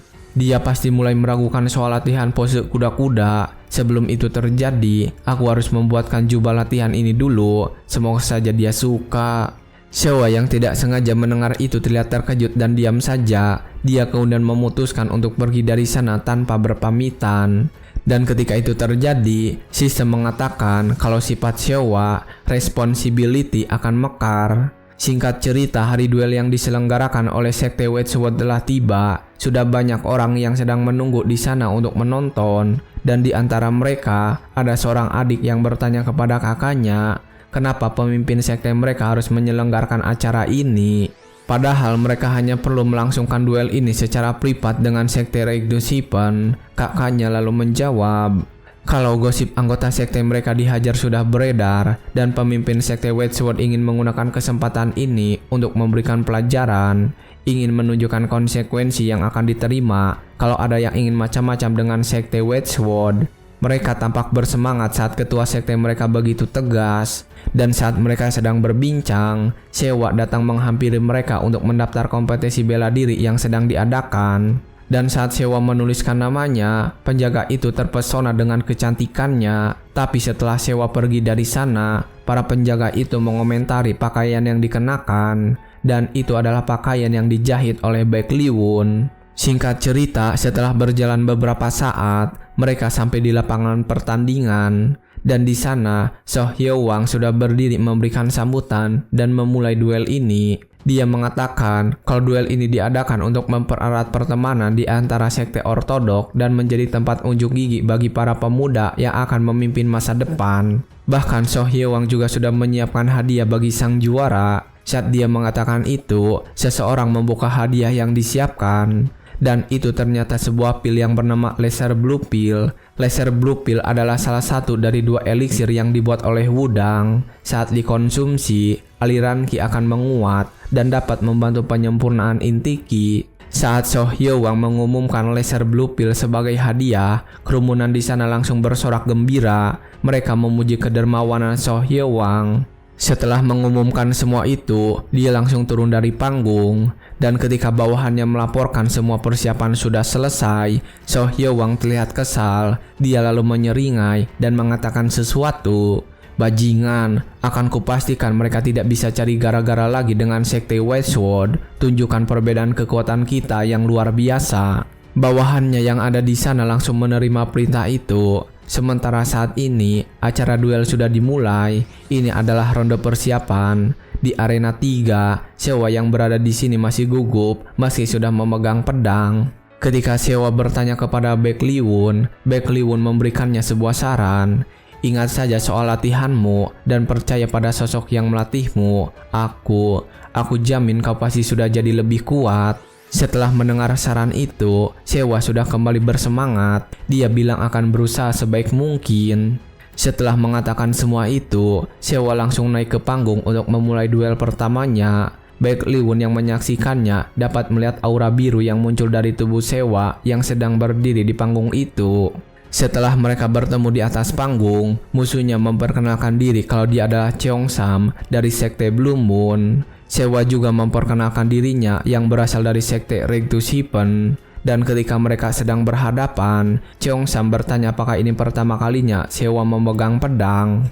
Sewa mengakuinya dan berkata kalau dia baru saja berlatih pedang sebulan yang lalu. Mendengar itu, Cheongsam menjadi semakin percaya diri dan berkata akan menghajar Sewa sampai mampus. Ketika dia bilang begitu, wasit langsung memulai duel mereka. Begitu wasit memulai pertandingan, Sewa langsung bergerak dengan cepat untuk menyerang musuhnya yang masih berbicara. Sewa ingat kalau Baek Liwun memintanya untuk menggunakan kekuatan sebesar mungkin untuk menyerang. Dia lalu mengayunkan pedangnya dengan sangat kuat. Lalu hanya dalam satu serangan saja, Sewa berhasil membuat musuhnya terlempar jauh ke luar arena. Musuhnya yang terkena serangan itu langsung terkapar tidak sadarkan diri. Bahkan wasit terlihat tidak percaya. Begitu juga dengan para penonton. Mereka tidak menyangka duelnya langsung berakhir dengan satu serangan. Dan ketika Baek Liwun memanggil Sewa dari sana, wasit akhirnya tersadar. Dia langsung mengumumkan pemenangnya adalah Sewa dari sekte Regtushipen. Sewa yang berhasil memenangkan duel pertamanya terlihat begitu bahagia. Begitupun pada duel-duel berikutnya. Sewa terus menang setelah mengerahkan semua kekuatannya dalam serangan itu. Sewa terlihat senang setiap kali dia memenangkan duel. Dan ketika melihatnya sudah berhasil memenangkan beberapa duel, Baek Liwun berpikir kalau dia tidak usah mengkhawatirkan Sewa dan sebaiknya mencari peserta yang bisa menarik perhatiannya. Sementara itu di arena yang lain, kali ini ada murid dari sekte Wedgwood yang bernama Jin Guang. Dia sedang bertarung melawan seseorang di atas arena. Kebetulan Baek Liwun ada di arena itu dan menonton pertandingannya karena penasaran. Jin Guang terlihat bergerak dengan cepat dan berhasil melepaskan senjata musuhnya dengan mudah. Bahkan dia membuat musuhnya tersungkur, jatuh ke arena. Musuhnya kemudian langsung menyerah dan mengaku kalah dalam duel ini. Tetapi tak disangka, meski musuhnya sudah menyerah, Jin Guang terlihat ingin menghabisi musuhnya saat itu juga. Dan benar saja, dia langsung memukuli musuhnya dengan keras menggunakan pedang kayu. Wasit yang melihatnya kemudian langsung menghentikannya. Wasit juga langsung mengumumkan pemenangnya adalah Jin Guang dari sekte Wedgwood. Baek Liwun yang melihat ekspresi yang ditunjukkan oleh Jin Guang benar-benar merasa kesal karena kesombongannya itu. Tapi ketika dia sedang memperhatikannya, Sewa datang menemuinya dan memberitahu kalau dia sudah lolos masuk ke ronde utama. Sewa juga bercerita kalau dia menang dengan mudah saat mengerahkan kekuatan penuhnya. Baek Liwun terus memujinya ketika dia sedang bercerita. Namun saat dia sedang menceritakan itu, Jin Guang sedang turun dari arena. Dan tidak sengaja, Sewa bisa merasakan nafsu membunuh yang keluar dari Jin Guang. Sewa terlihat sangat pucat setelah merasakan nafsu membunuh yang sangat besar. Sewa lalu bertanya tentang Jin Guang kepada Baek Liwun. Baek Liwun mengatakan kalau Sewa akan melawannya di ronde utama nanti. Dan ketika mereka sedang mengobrol, tiba-tiba ada yang mengatakan selamat karena telah berhasil memasuki ronde utama. Dan ketika mereka melihatnya, ternyata itu adalah pemimpin sekte Wedgwood, So Hyo Hwang. So Hyo Hwang berjalan menghampiri mereka berdua. Dia kemudian meminta maaf atas sikap kasar murid-muridnya. Baek Liwun kemudian langsung membalas ucapan itu. "Ah, tidak apa-apa kok. Kau sepertinya masih harus bekerja keras untuk melatih muridmu." So Hyo Hwang tidak terlalu mempedulikan ucapan Baek Liwun. Dia kemudian langsung memegangi pundak Sewa dan mengatakan sesuatu. Tapi ada gadis yang bisa masuk ke ronde utama, luar biasa. Sayang sekali, Wu Gyum yang bakal jadi musuhmu. Kau cuma bisa sampai di sini saja. Tapi karena kau berbakat, jangan ragu untuk bergabung ke sekteku. Baek Liwun langsung menghempaskan tangan So Hyo Hwang yang menyentuh muridnya itu dengan cepat. Dia juga membalas ucapan tersebut. "Terima kasih karena kau sudah memuji muridku. Murid sektemu juga lumayan." So Hyo Hwang merasa tersinggung dengan ucapannya itu. Dia kemudian memanggil seseorang yang bernama Wang Pal. Dan setelah murid itu datang, dia meminta Wang Pal untuk menuntun Baek Liwun menuju kamarnya. So Hyo Hwang kembali menyeringai setelah mengatakan itu dan langsung pergi dari sana seolah sudah merencanakan sesuatu. Dan setelah dia benar-benar pergi dari sana, Wang Pal memperkenalkan dirinya dan menuntun mereka. Aku Wang Pal, murid pedang pertama dari Sekte Wedgeword yang bertanggung jawab untuk menuntunmu. Saat dia sedang memperkenalkan diri, sistem memberitahu informasinya kepada Baek Lee-won. Nama Wang Pal, usia 21 tahun, struktur tulang dan ototnya luar biasa, dan dia mudah paham bela diri karena bakatnya. Wang Pal kemudian membuka sebuah pintu dan menuntun mereka berdua untuk masuk ke sana. Tetapi ketika dia sedang menunjukkan arahnya, Baek Lee-won tiba-tiba saja mendekatinya dan memeriksa seluruh badannya. Dan setelah selesai memeriksanya, Baek Lee-won kemudian memujinya dengan senyuman yang mencurigakan. Kau tinggi juga ya, dan badanmu juga bagus. Wang Pal berterima kasih saat itu dengan wajah yang ketakutan. Lalu setelah menunjukkan kamar mereka, Wang Pal langsung bergegas pergi dari sana. Setelah Wang Pal pergi dari sana, Sewa dengan semangat menanyakan soal musuh yang akan dihadapi. Tapi saat dia sedang berbicara, Baek Lee-won tidak mendengarkannya dan malah membahas hal yang lain. Bagaimana menurutmu, Sewa? Si Wang Pal, bagaimana kalau dia jadi teman seperguruanmu? Sewa sendiri yang mendengar itu hanya diam saja karena tidak mengerti pembicaraan ini. Beberapa saat kemudian ketika sedang tertidur, Wang Pal kembali memimpikan sesuatu. Dalam mimpinya itu, Wang Pal sedang bekerja dan menghampiri oleh So Hyung Wang. So Hyung Wang dalam mimpi itu langsung menepuk bahunya dan berbicara, "Kau lebih tinggi dari anak-anak seumuranmu dan ototmu lumayan juga. Kau sepertinya punya bakat, bergabunglah dengan sekteku." Setelah mendengar tawaran itu, Wang Pal terlihat sangat senang. Tanpa ragu, dia menerima tawaran itu dan berterima kasih. Namun setelah memasuki Sekte Wedgeword, dalam mimpi itu, Wang Pal sedang tersungkur ke tanah karena terluka oleh Jin Guang. Dan ketika dia melakukan itu, semua orang sedang bersorak mendukung Jin Guang. Mereka memuji Jin Guang yang berhasil mengalahkan Wang Pal, seseorang yang lebih tua 3 tahun darinya. Wang Pal sendiri saat ini mengatakan kepada Jin Guang kalau ini hanyalah latihan dan tidak perlu seserius itu. Dan ternyata latihan itu disaksikan oleh So Hyung Wang. Dia terlihat kecewa setelah melihat kekalahan Wang Pal dan pergi dengan menggerutu. Penilaianku ternyata salah, tidak kuduga dia selemah ini. Wang Pal yang melihatnya pergi dari sana kemudian mencoba memanggilnya. Tapi ketika dia melakukan itu, So Hyung Wang tiba-tiba mengatakan sesuatu yang membuatnya kaget. "Bantu saudara seperguruanmu dengan membersihkan kotoran mereka." Wang Pal yang mendengar perintah itu langsung terkejut karena dia tidak menyangka akan menerima pekerjaan seburuk itu. Dan begitulah Wang Pal akhirnya terbangun dari mimpinya. Dia langsung bangun dan duduk untuk membersihkan wajahnya. Tapi ketika dia terbangun, Jin Guang yang sudah ada di kamarnya dan sedang membersihkan pedang langsung menyapa. Wang Pal sendiri langsung bertanya ada urusan apa Jin Guang ada di sini. Sambil terus membersihkan pedang, Jin Guang menjawab jika dia ingin melakukan pemanasan sebelum duel. Wang Pal kemudian menolak dengan mengatakan kalau dia sedang kurang enak badan. Tapi mendengar penolakan itu, Jin Guang malah semakin kesal dan memarahinya.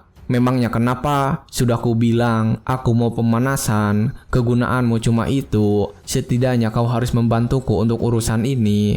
Pemanasannya ringan kok, cepat kesini." Melihat Jin Guang yang memaksanya dan langsung keluar dari kamar, Wang Pal terpaksa untuk melakukannya dan menemaninya berlatih. Dia merenung sebelum benar-benar pergi dari kamarnya.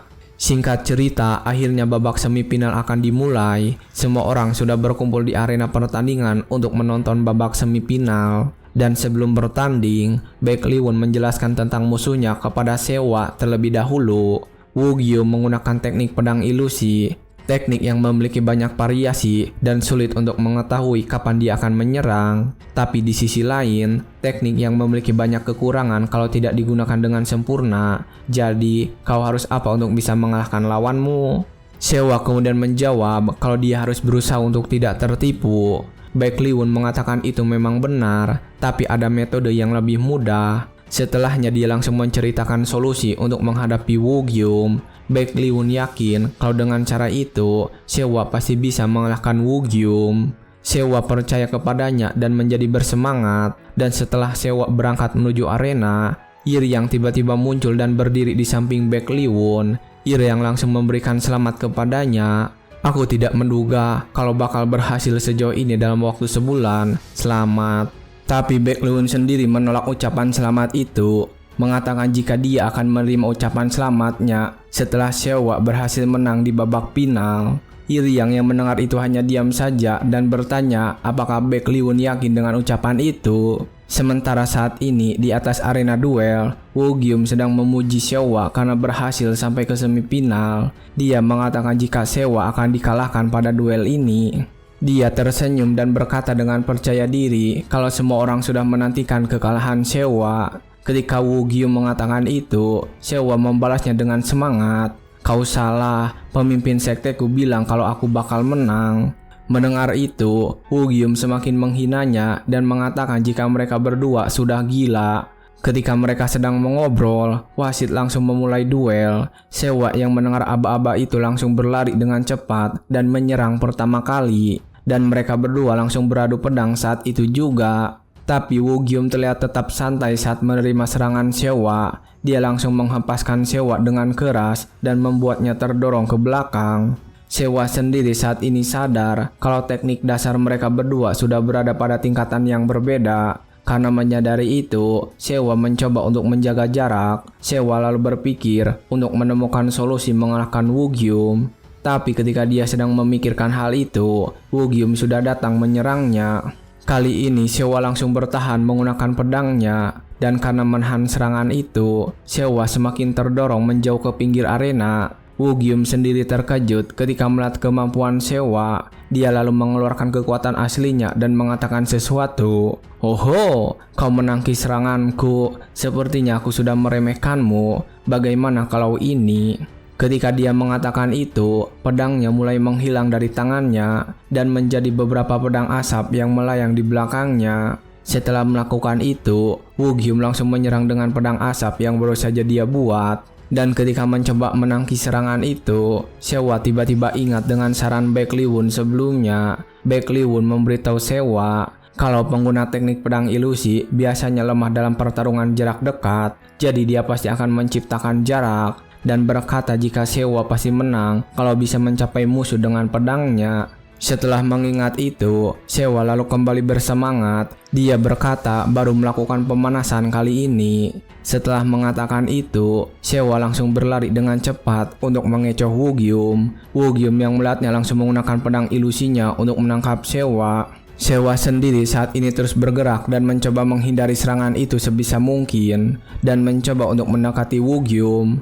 Tetapi sayangnya, Woo Gyum sudah membaca pergerakan Sewa. Dan karena itu, dia berhasil menyerang Sewa dan membuatnya terjatuh. Iriang yang melihat kejadian itu terlihat panik, sementara Baek Lee-won hanya tersenyum tenang. Kembali ke arena, di atas arena itu, Woo Gyum sedang membanggakan dirinya dan mengklaim kalau dia yang memenangkan duel ini. Tapi dia lengah karena Sewa masih bisa bergerak dan wasit juga belum memberi keputusan yang jelas. Sewa saat ini sedang mengambil pedangnya dan mencoba bangkit. Dan melihat Sewa yang masih bergerak, Woo Gyum sudah mempersiapkan pedang ilusinya lagi dan berbicara kepada Sewa. "Aku memang berharap lebih, tapi duelnya sudah berakhir." Tapi Sewa akhirnya bisa berdiri lagi dengan kedua pedang di tangannya. Dia berkata kalau pertandingan ini masih belum berakhir. Woo Gyum merasa kesal ketika melihat Sewa yang masih mencoba untuk bergerak. Dia langsung menyerangnya dengan pedang ilusi yang sudah dia buat. Sewa sendiri langsung bergerak dengan cepat dan menghindari semua serangan itu. Melihat Sewa yang berhasil menghindari serangannya, Woo Gyum sangat panik karena melihat Sewa sudah sangat dekat dengannya. Sewa lalu menggunakan sebuah jurus, Basic Azure Art Second Form Final Saver. Sewa menggunakan segenap kekuatannya pada jurus ini dan berhasil mengenai Woo Gyum. Dan serangan itu berhasil membuatnya menang duel ini. Iriang juga bersorak ketika melihat hasil pertandingan itu. Tapi saat dia sedang bersorak, salah satu murid sekte Wedgeword membuat provokasi dan berteriak dari sana. "Dia curang, pura-pura kalah lalu menyerang saat lawannya lengah. Dia curang kan?" Tapi ketika orang itu sedang memprovokasi, Baek Lee-won tetap santai dan membalas, "Bacot, apa murid sekte Wedgeword sekurang ajar ini ya? Tidak kuduga ada murid yang meragukan penilaian pemimpin dari sekte lain." Dan ketika orang itu tidak bisa menjawab, dia tidak sadar kalau So Hyung sudah ada di belakangnya dan terlihat sangat kesal. So Hyung lalu mengucapkan sesuatu ketika sampai di sana kepada Baek Lee-won. Maafkan aku atas sikap kurang ajar muridku. Pemimpin sekte Regnus Hypen itu salahnya karena sudah menganggap kalau lawannya sudah kalah. Sekte White Sword menerima kekalahan ini. Dan setelah mendengar keputusan So Hyohwang, wasit akhirnya mengumumkan kalau pemenangnya adalah Sewa dari sekte Regnus Hypen. Sewa yang mendengar itu terlihat benar-benar senang, dan orang-orang juga langsung ramai membahas Sewa yang bisa mengalahkan murid sekte White Sword. Dan mereka kagum dengan Sewa yang baru saja berlatih bela diri selama 1 bulan. Sewa dari atas sana melambaikan tangannya kepada Baek Lee-won. Baek Lee-won sendiri membalasnya, mengatakan jika Yir yang akan mentraktir mereka untuk makan malam nanti.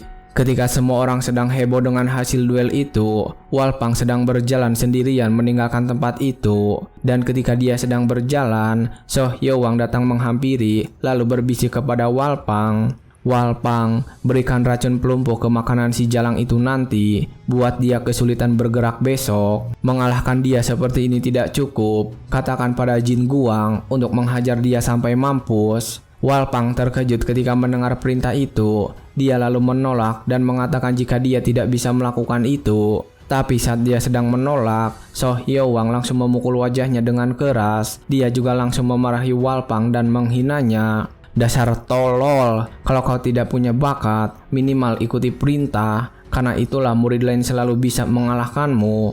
So Hyohwang terus memukulinya karena kesal meski Walpang sudah memohon ampun sekalipun. Dan ketika dia sedang melakukan itu, Baek Lee-won muncul di sana menyapanya. Kau sepertinya sudah kelewatan dalam mendisiplinkan muridmu. Ketika mendengar suaranya, So Hyohwang langsung berhenti dan menatap Baek Lee-won yang ada di tangga itu menyapanya. So Hyohwang kemudian mengatakan jika Baek Lee-won sudah tidak sopan karena ikut campur dalam urusan sekte lain. Baek Lee-won kemudian menjawab kalau dia tidak tahu apa yang terjadi, namun dia mengatakan jika So Hyohwang sudah terlalu kasar pada murid itu. So Hyohwang lalu menjawab dengan percaya diri kalau dia hanya menjalankan peran seorang pemimpin sekte untuk membimbing seorang murid yang kurang. Dia juga meminta Baek Lee-won untuk mengurus urusannya sendiri lalu melanjutkan perjalanannya. Dan ketika dia mengatakan itu, Baek Lee-won langsung mengatakan tujuannya datang ke sini. Tidak, aku datang ke sini untuk melihat pemimpin sekte dari sekte White Sword. Walpang, serahkan murid itu ke sekte Regnus Hypen. Ketika mendengar itu, mereka berdua langsung terkejut, terutama Wang Pal. Dia benar-benar tidak tahu kenapa ini terjadi dan kenapa juga dirinya terlibat begitu saja. Baek Lee-won lalu kembali menjelaskan sesuatu.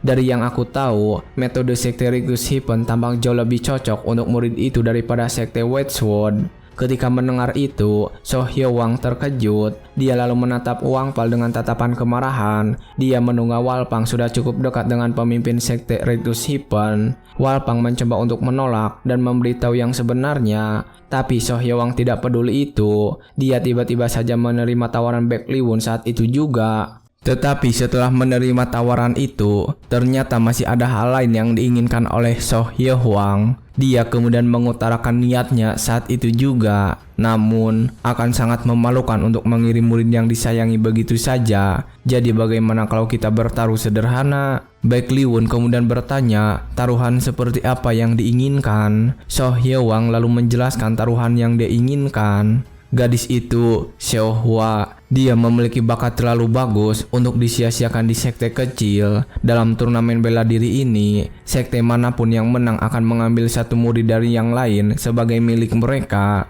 Jangan salah paham, aku hanya membuat penawaran ini karena kasihan.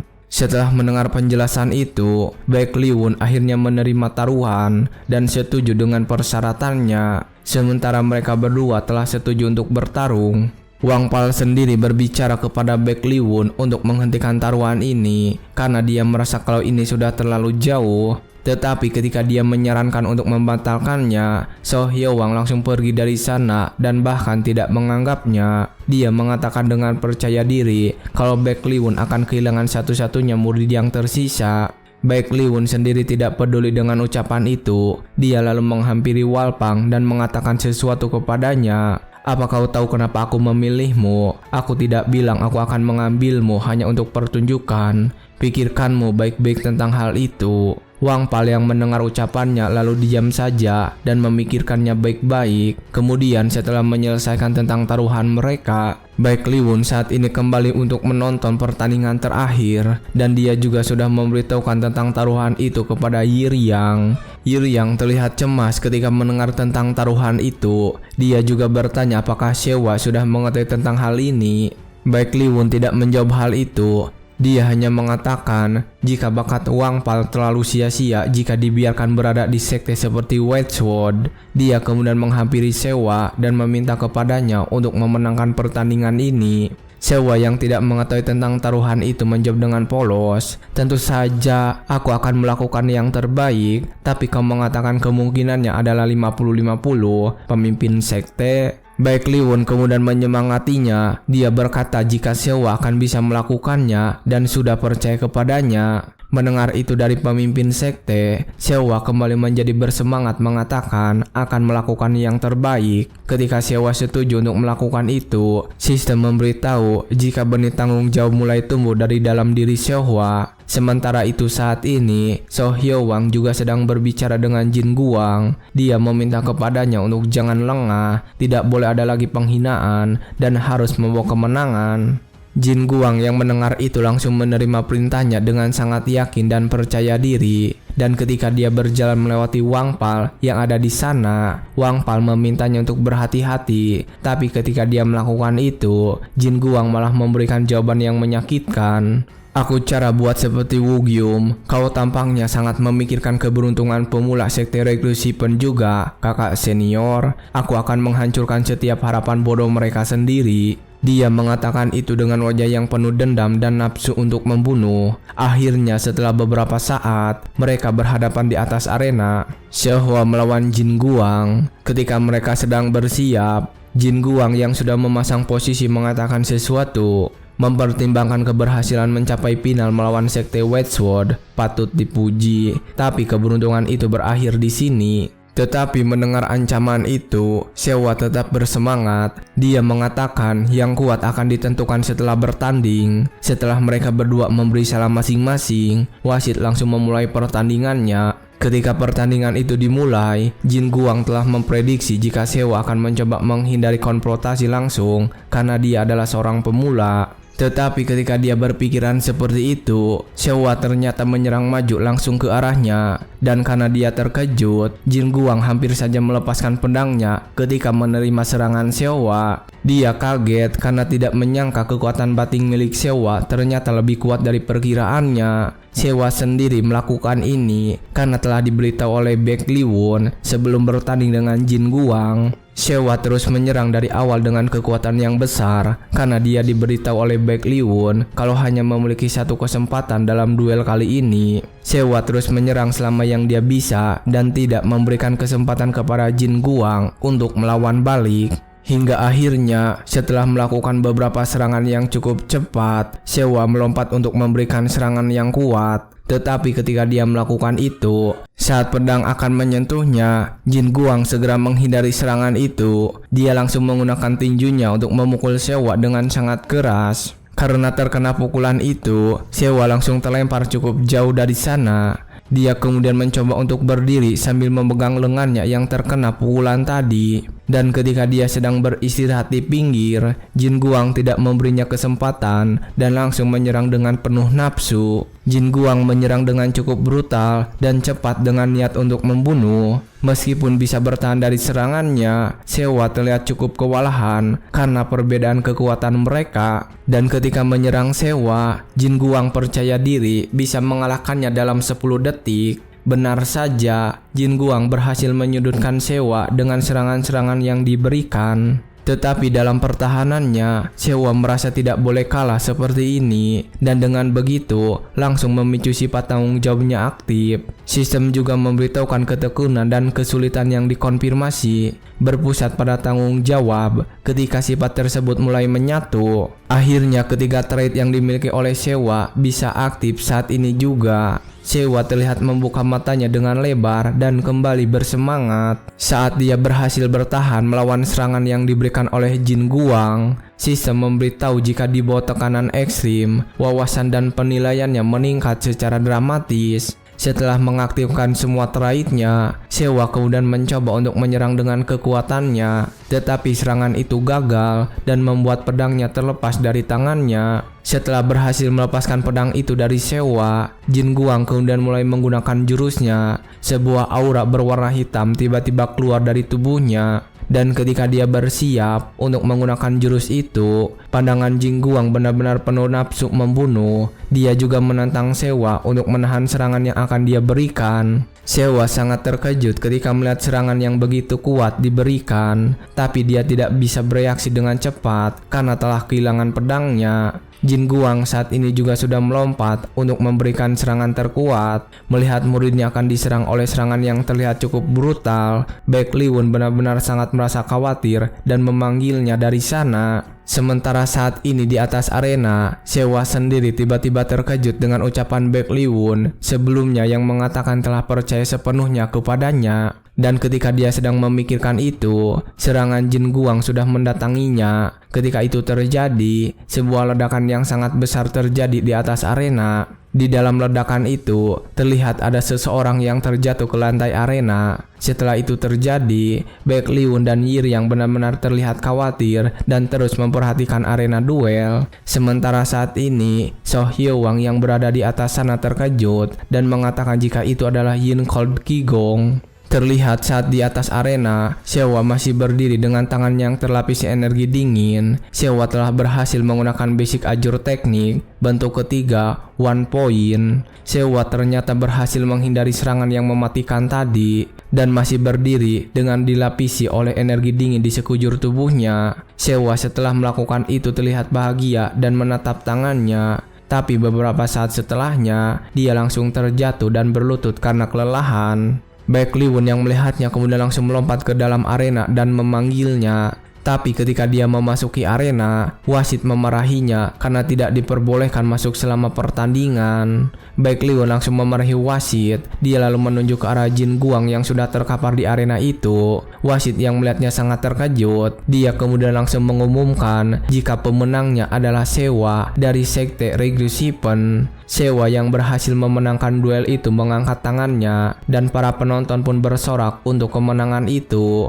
Baek Lee-won juga saat ini sudah berada di dekatnya dan mereka tertawa bersama. Sementara So Hyo-wang terlihat benar-benar sangat kesal karena telah diolok-olok lagi oleh Sekte Reglu Shippen. Akhirnya setelah berada di atas arena, Baek Lee-won langsung membantu Sewa untuk berdiri di sana. Sewa sendiri saat ini terus tersenyum karena berhasil menepati janjinya. Baek Lee-won juga tersenyum karena merasa sangat dihargai. Dia kemudian langsung membantunya untuk berdiri dan meminta Sewa untuk mengumumkan kemenangannya. Sewa dengan percaya diri mengangkat tangannya ketika wasit mengumumkan kemenangannya kepada semua orang. Pemenang dari acara White Sword Martial adalah Sewa dari Sekte Reglu Shippen. Sewa tersenyum lebar ketika semua orang sedang bersorak atas kemenangannya. Dan setelah semua itu, Baek Lee-won berbicara kepada semua orang dari atas arena. Aku, Ketua Sekte Reglu Shippen, ingin mengatakan suatu hal. 1 bulan dari sekarang, sekte kami akan mengadakan upacara pembukaan. Kami harap semua orang bisa menghadirinya.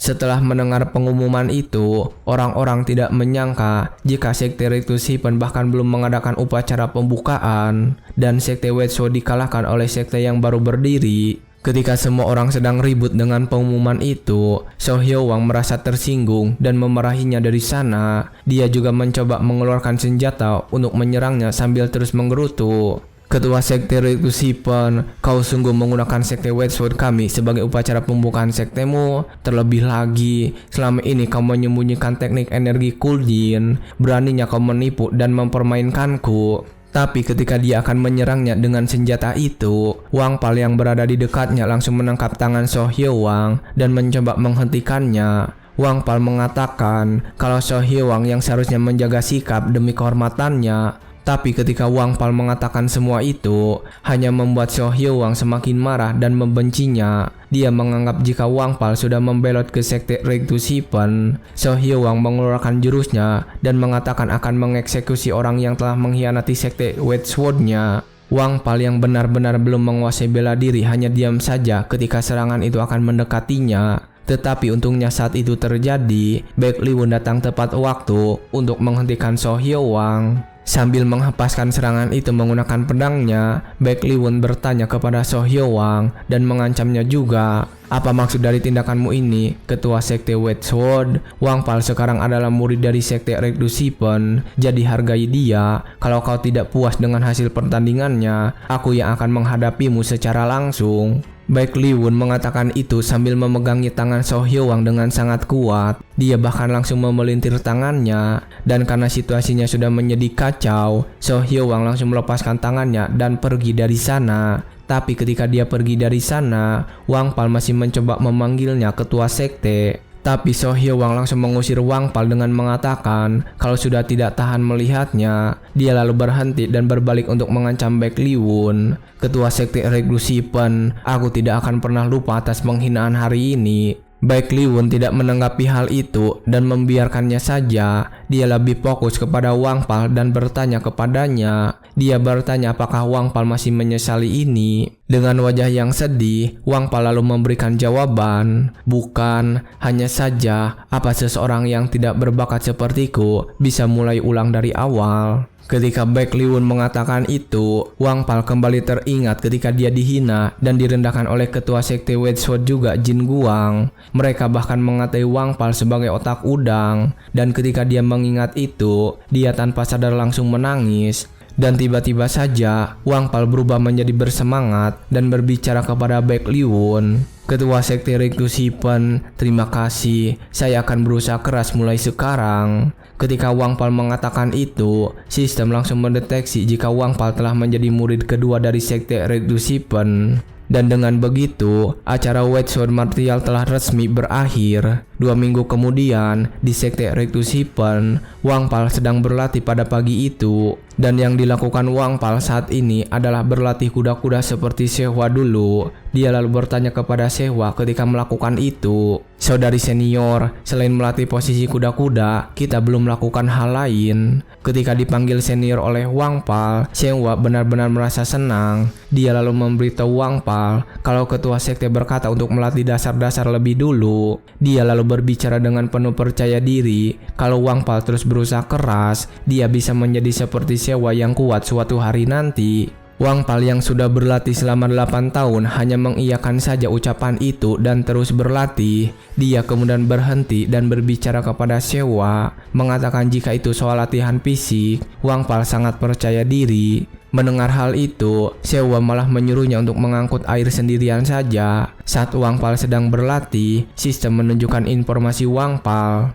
Wang Pal, 21 tahun, murid kedua sekte Rekdu Sipen, kelebihan, tubuh fisik yang sangat bagus, punya bakat luar biasa dalam memahami dasar-dasar dan bentuk gerakan, kekurangan, hampir tidak mampu merasakan energi, lambat dalam mengumpulkan tenaga dalam, bisa ditanggulangi menggunakan spirit energi fokus, sifat bawaan yang belum dibangkitkan, pemalu, setia, pengendalian diri. Ketika melihat semua informasi itu, Baek Lee-won benar-benar bersyukur karena sudah mendapatkan Wang Pal. Dia tahu kalau bakat Wang Pal terletak pada pemahaman dalam teknik-teknik dan fokus tingkat tinggi. Dan di atas semua itu, Wang Pal punya stamina untuk mendukungnya. Dia tersenyum saat mengingat sudah mendapatkan Sehwa dan Wang Pal sebagai talenta berbakat di sektenya. Singkat cerita, hari upacara pembukaan semakin dekat, dan di sebuah ruangan, Iri yang datang menemui Baek Lee-won. Dia bertanya bagaimana proses persiapan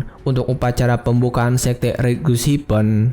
Baek Lee-won menjawab, jika berkat Yiryang, semuanya bisa berjalan dengan lancar. Yiryang sendiri terlihat senang saat itu. Dia lalu menyimpan banyak sekali surat di meja, mengatakan jika semua itu berkat pengumuman yang dibuat saat acara bela diri kemarin. Yiryang juga mengatakan kalau di antara surat itu ada surat yang berasal dari aliansi Murim. Mendengar itu, Baek Lee-won langsung membaca surat itu terlebih dahulu. Dan setelah membacanya, Baek Lee-won langsung membakar surat itu. Dia lalu memberitahu Yiryang tentang isi suratnya. Mereka mengajukan permintaan tinjau ulang atas plagiarisme teknik dasar klan Baek Lee. Yiryang terkejut ketika mendengar itu. Dia menjelaskan ini sudah 15 tahun semenjak Baek Lee-won meninggalkan klan Baek Lee. Baek Lee-won tetap tenang dalam situasi itu dan memikirkan sesuatu. Dia sudah tahu sifat klan Baikli yang memilih menyerang di saat lawannya lengah. Dia juga kesal karena masalah ini datang ketika semuanya sudah sangat lancar. Baik Li Wun tahu kalau martial arts sekte Reducipen adalah hasil dari pencerahannya selama 15 tahun latihan. Dan tidak ada sedikit pun sifat dari seni bela diri klan Baikli yang tercampur. Tapi dia sadar jika Inspektur Aliansi Murim berpihak pada klan Baikli, akan sulit untuk menghindari tuduhan plagiarisme. Kalau dia dinyatakan bersalah dalam pemeriksaannya, bukan hanya dilarang mewariskan martial art miliknya, dia juga akan didenda sejumlah besar uang atas kompensasinya. Bahkan jika dia lolos, pemeriksaan berikutnya akan lebih ketat. Dan ketika dia sedang memikirkan semua itu, Wang Pal datang ke sana memanggilnya, tapi Baik Li Wun tidak mendengarkannya dan fokus untuk berpikir. Ketika ia sedang memikirkan semua itu dengan serius, Yiri yang memutuskan untuk pergi dari sana tanpa berpamitan. Baik Li Wun sendiri saat ini sedang memikirkannya dengan sangat serius. Dia tahu kalau mereka akan ikut campur saat upacara pembukaannya diselenggarakan, dan dia harus segera meniadakan alasan mereka untuk menuduhnya saat melakukan plagiat. Dan untuk melakukan itu, dia perlu memeriksa martial art dasar dari sekte lain juga. Masalahnya dia tidak tahu cara untuk mendapatkan martial art dari sekte lain. Ketika dia sedang berpikir, Sewa tiba-tiba saja menerobos masuk ke sana. Dia mengatakan jika mereka kedatangan tamu. Baik Li Wun terkejut ketika mendengar itu, dan saat ini di depan gerbang ada dua orang yang sedang menantinya.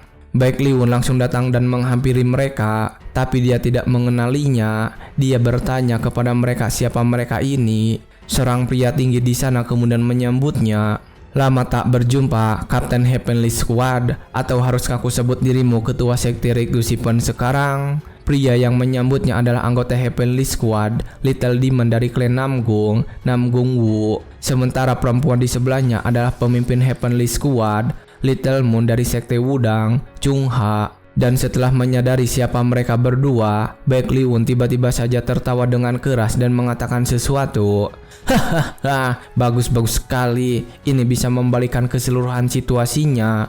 Sementara saat ini di kediamannya, Yiri yang juga sedang sibuk karena masalah ini. Dia sudah tahu kalau aliansi Murim mungkin akan berpihak kepada klan Baikli. Dia bingung apa dia harus pergi dari sini juga. Dan ketika dia sedang kebingungan, seorang pelayannya mengatakan tidak perlu bimbang karena permasalahan ini ada pada level yang berbeda. Setelah mengatakan itu, pelayan tersebut langsung pergi dari sana. Namun tiba-tiba saja Yiri yang memanggilnya.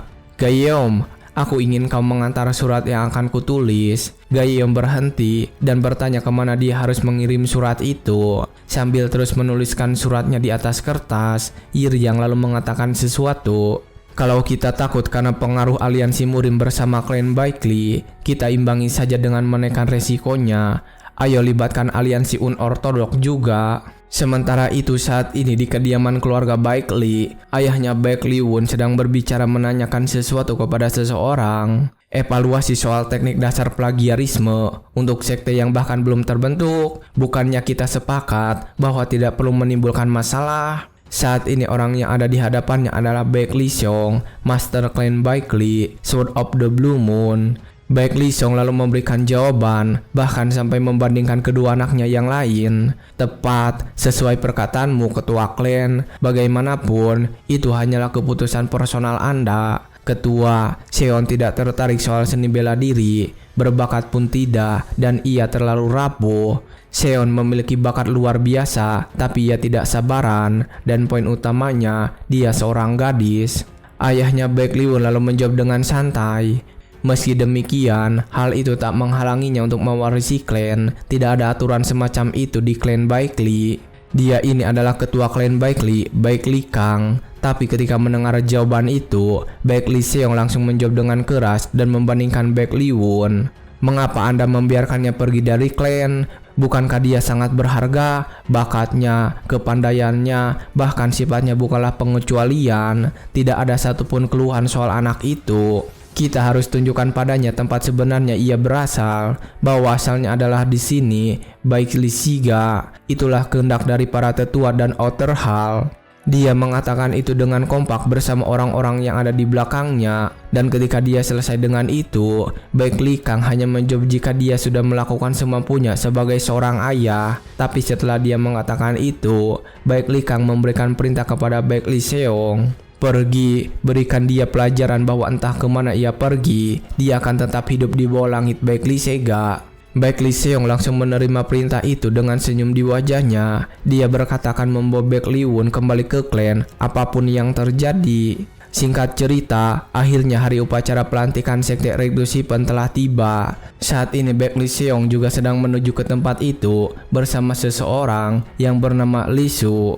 Lee Su adalah asisten strategi militer aliansi martial. Lee Su meminta kepadanya untuk jangan khawatir karena sejauh ini tidak ada sekte entar tidur plagiasme basic art yang berhasil lolos tanpa hukuman. Baek Lee Seong mengatakan jika dia tidak khawatir dan akan membawa Baek Lee Won kembali apapun yang terjadi. Mendengar ucapannya itu, Lee Su mengatakan tidak paham kenapa Baek Lee Seong sangat terobsesi dengan Baek Lee Won, karena meskipun dia berbakat, dia hanyalah kerabat dari Baek Lee Seong. Namun Baek Lee Seong menjawab jika dia lebih dari itu. Dia kemudian berpikir jika Baek Lee Won menetap dan terus berlatih seni bela diri Baek Lee, dia pasti akan menjadi ahli pedang terbaik di zamannya. Baek Lee Seong kemudian berbicara lagi kepada Lee Su kalau saat ini klan benar-benar sangat membutuhkannya.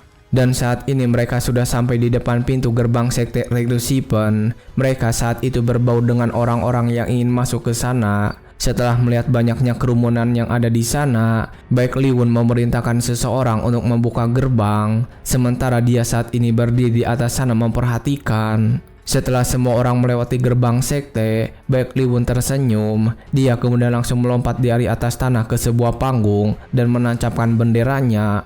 Ketika dia turun ke sana, sebuah gelombang energi langsung menyebar ke sekitar, dan itu bahkan bisa dirasakan oleh Baek Lee Seong dan Lee Su. Akhirnya setelah gelombang itu hilang, Baek Lee Won telah berdiri di sana memegang bendera. Dia kemudian langsung menyambut semua orang yang telah datang ke sana. Dia berterima kasih karena semua orang adalah untuk datang ke sana. Tapi setelah mengatakan itu, Baek Lee Won memberitahu kalau ada yang harus disampaikan kepada mereka semua yang hadir di sini.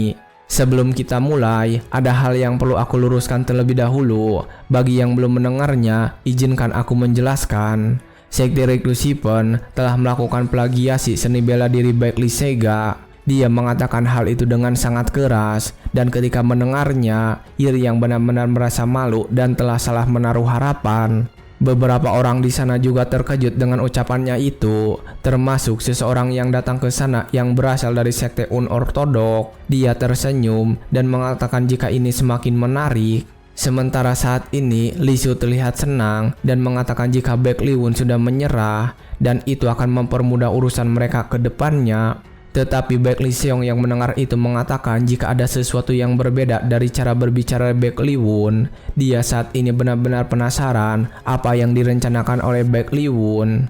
Setelah terdiam beberapa saat, Baek Lee Won tersenyum. Dia lalu berteriak memanggil tim audit aliansi martial yang datang hari ini. Dia meminta mereka untuk maju ke depan. Pernyataan itu membuat semua orang kaget, dan tanpa ragu, ketika semua orang bertanya-tanya, Baek Lee Seong menjadi yang pertama menunjukkan dirinya. Dia langsung maju dan menyapa Baek Lee Won. Ketika dia menunjukkan dirinya, orang-orang semakin terkejut karena melihat Changwol Sword dari Baek Lee Sega yang terkenal ahli hadir di sana. Setelah memberikan salam kepadanya, Baek Lee Seong meminta kepada Baek Lee Won untuk menjelaskan skema rencananya. Baek Lee Won yang mendengar itu langsung menjelaskan, "Tidak serumit itu kok. Aku bermaksud menjalankan verifikasi plagiarisme di sini di depan semua orang."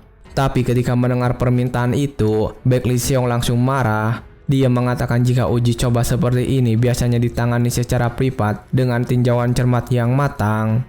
Dan standarnya bukan menyingkap hasil buka-bukaan dan menunggu keputusan final dikeluarkan. Melihatnya yang sedang marah seperti itu, Lee Su mencoba untuk menenangkannya dan berbicara, "Baek Lee Won, perkumpulan kali ini bertujuan bagi aliansi untuk mediasi antara dua sekte, bukan untuk mengajukan tuntutan pada sekte Regdo Shippen."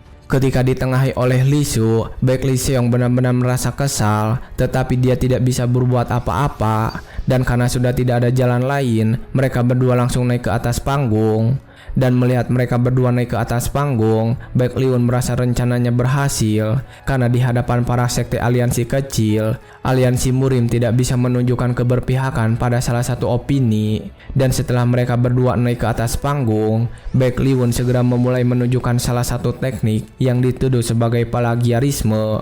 Sambil melakukan gerakan itu, Baek Lee-won kemudian menjelaskannya. Ini adalah salah satu dari 2 basic art kami, The Cheonggong, Blue Art. Jurus pertama, Hypern, Earth, and Man. Baek Lee-won kemudian menebas pedangnya dengan sangat kuat ke arah depan. Dan setelah melakukan itu, setelah beberapa saat tebasan itu menghilang, kemudian setelah selesai memperagakannya, Lee Su bertanya kepada Baek Lee-won, apa yang satu itu yang dituduh plagiasi seni bela diri Baek Lee Sega? Baek Lee-won membenarkan hal itu, mengatakan jika jurus itu merujuk pada serangkaian Hypern, Earth, and Man. Baek Lee Seong yang mendengar itu terlihat yakin kalau Baek Lee-won sudah melakukan plagiasi kepada teknik lain Baek Lee. Tapi saat dia sedang mengatakan sesuatu, Baek Lee-won kembali berbicara. Dan pada saat yang sama, ini juga meniru teknik Namgung Sega. Setelah pemeriksaan lebih lanjut, ada 23 basic art Rectus Hypern yang menunjukkan kemiripan dengan seni bela diri berbagai sekte. Saat Baek Lee-won mengatakan semua itu, mereka berdua cukup terkejut, terutama Lee Su. Dia berkata kalau semua itu tidak masuk akal. Baek Lee-won yang mendengar itu kemudian bertanya bagaimana yang menurut Lee Su tidak masuk akal. Lee Su lalu menjelaskan dengan tenang. Tidak ada seorang pun dari sekte lain yang hadir untuk membuktikan klaim itu. Siapa pula yang berhak menilai apa itu plagiasi atau bukan? Tapi ketika dia mengatakan itu, Nam Gung-woo langsung berteriak dan setelahnya dia langsung bergegas untuk naik ke panggung. Ketika melihatnya berjalan, orang-orang langsung mengetahui dia adalah Little Ghost dari klan Namgung. Dan bukan hanya itu, Chuha juga langsung naik ke panggung dan memperkenalkan diri. Sebelah sini, sekte udang juga ada di sini. Dia menaiki panggung dengan membawa sebuah peti di tangannya. Orang-orang juga langsung dapat mengenalinya. Mereka bertanya kenapa Chuha sampai datang ke sini juga. Lee Su yang melihat kedatangan mereka kemudian bertanya kenapa mereka berdua malah ada di sini alih-alih sedang di Cheongcheongdo. Nam Gung-woo kemudian menjawab kalau mereka ada misi di dekat sini dan ingin menghadiri upacara pelantikan Rectus Hypern. Dan setelah mengatakan itu, Nam Gung-woo langsung mengevaluasi jurus yang dilakukan oleh Baek Lee-won. Kurasa itu benar, jurus gerakannya mirip. Boundless Art kami klan Namgung bermula dari Earth, bentuk gerakan Man, dan mengudara ke Hypern, prinsip yang sama dari Hypern, Earth, and Man. Chuha yang ada di sana juga berkomentar sambil menunjukkan beberapa berkas yang dia bawa. Udang juga setuju dan lihatlah ini, surat-surat dari sekte lain yang mengkonfirmasi dugaan plagiarisme pada basic art Rectus Hypern. Ketika mendengar semua surat itu berisi keluhan dan dugaan plagiarisme, itu membuat Lee Su dan Baek Lee Seong terkejut.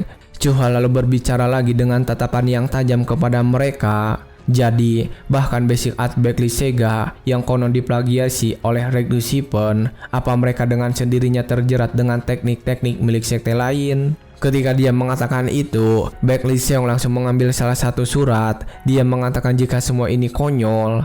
Nam Gung-woo yang mendengar itu kemudian langsung membalasnya dan balik bertanya, begitukah? Tapi bukankah itu sesuai dengan apa yang Baek Lee Sega klaim? Sebab jurus Hypern Earthman memiliki kesamaan. Itu plagiarisme. Tidak mungkin tim peninjau aliansi The Great Martial mencari-cari alasan. Apa kau serius mengatakan itu? Nam Gung-woo mengatakan itu berdasarkan tanggapan resmi yang diberikan oleh Kepala Changcheon Pavilion, Mo Yong-heon. Dan ketika mendengar itu, Baek Lee Seong benar-benar marah kepada Baek Lee-won. Sementara Baek Lee-won sendiri tetap tersenyum dengan tenang. Lee Su kemudian bertanya bagaimana Baek Lee-won bisa mengenal semua ini satu persatu. Dia bertanya apakah Baek Lee-won menulis basic martial art tulis tangan dan mengirimkan semuanya melalui surat. Tapi Baek Lee-won menolak untuk menjawab. Dia mengatakan sudah menceritakan semua yang perlu dikatakan dan sekarang giliran Baek Lee Seong untuk memberikan jawaban. Baek Lee-won saat ini tersenyum karena jika saja Baek Lee Seong mengakuinya, basic martial art dari klan Baek Lee akan terlibat dalam perselisihan plagiarisme dengan 23 sekte lainnya. Dia penasaran apa yang akan dilakukan oleh pamannya untuk situasi saat ini. Menjawab pertanyaan itu, Baek Lee Seong tiba-tiba mendekatinya dan memegang pedangnya. Dan setelah memberikan tatapan yang tajam, dia langsung menyerang Baek Lee-won menggunakan pedang besar itu. Dan ketika itu terjadi, Chuha dan Nam Gunggu langsung waspada ingin menolong Baek Lee-won. Tetapi ketika melihat mereka ingin bergerak, Baek Lee-won menghentikan mereka. "Jangan mendekat, ini masalah pribadiku." Setelah dia mengatakan itu, Baek Lee Seong semakin mengamuk dan menyerangnya dengan kuat. Dia juga mengatakan sesuatu kepada Baek Lee-won. "Tidak peduli apa yang orang bilang, kau adalah darah dari klan Baek Lee, pilar utama masa depan yang akan memimpinnya ke depan. Apa kau masih menolak melepaskan masa lalumu?"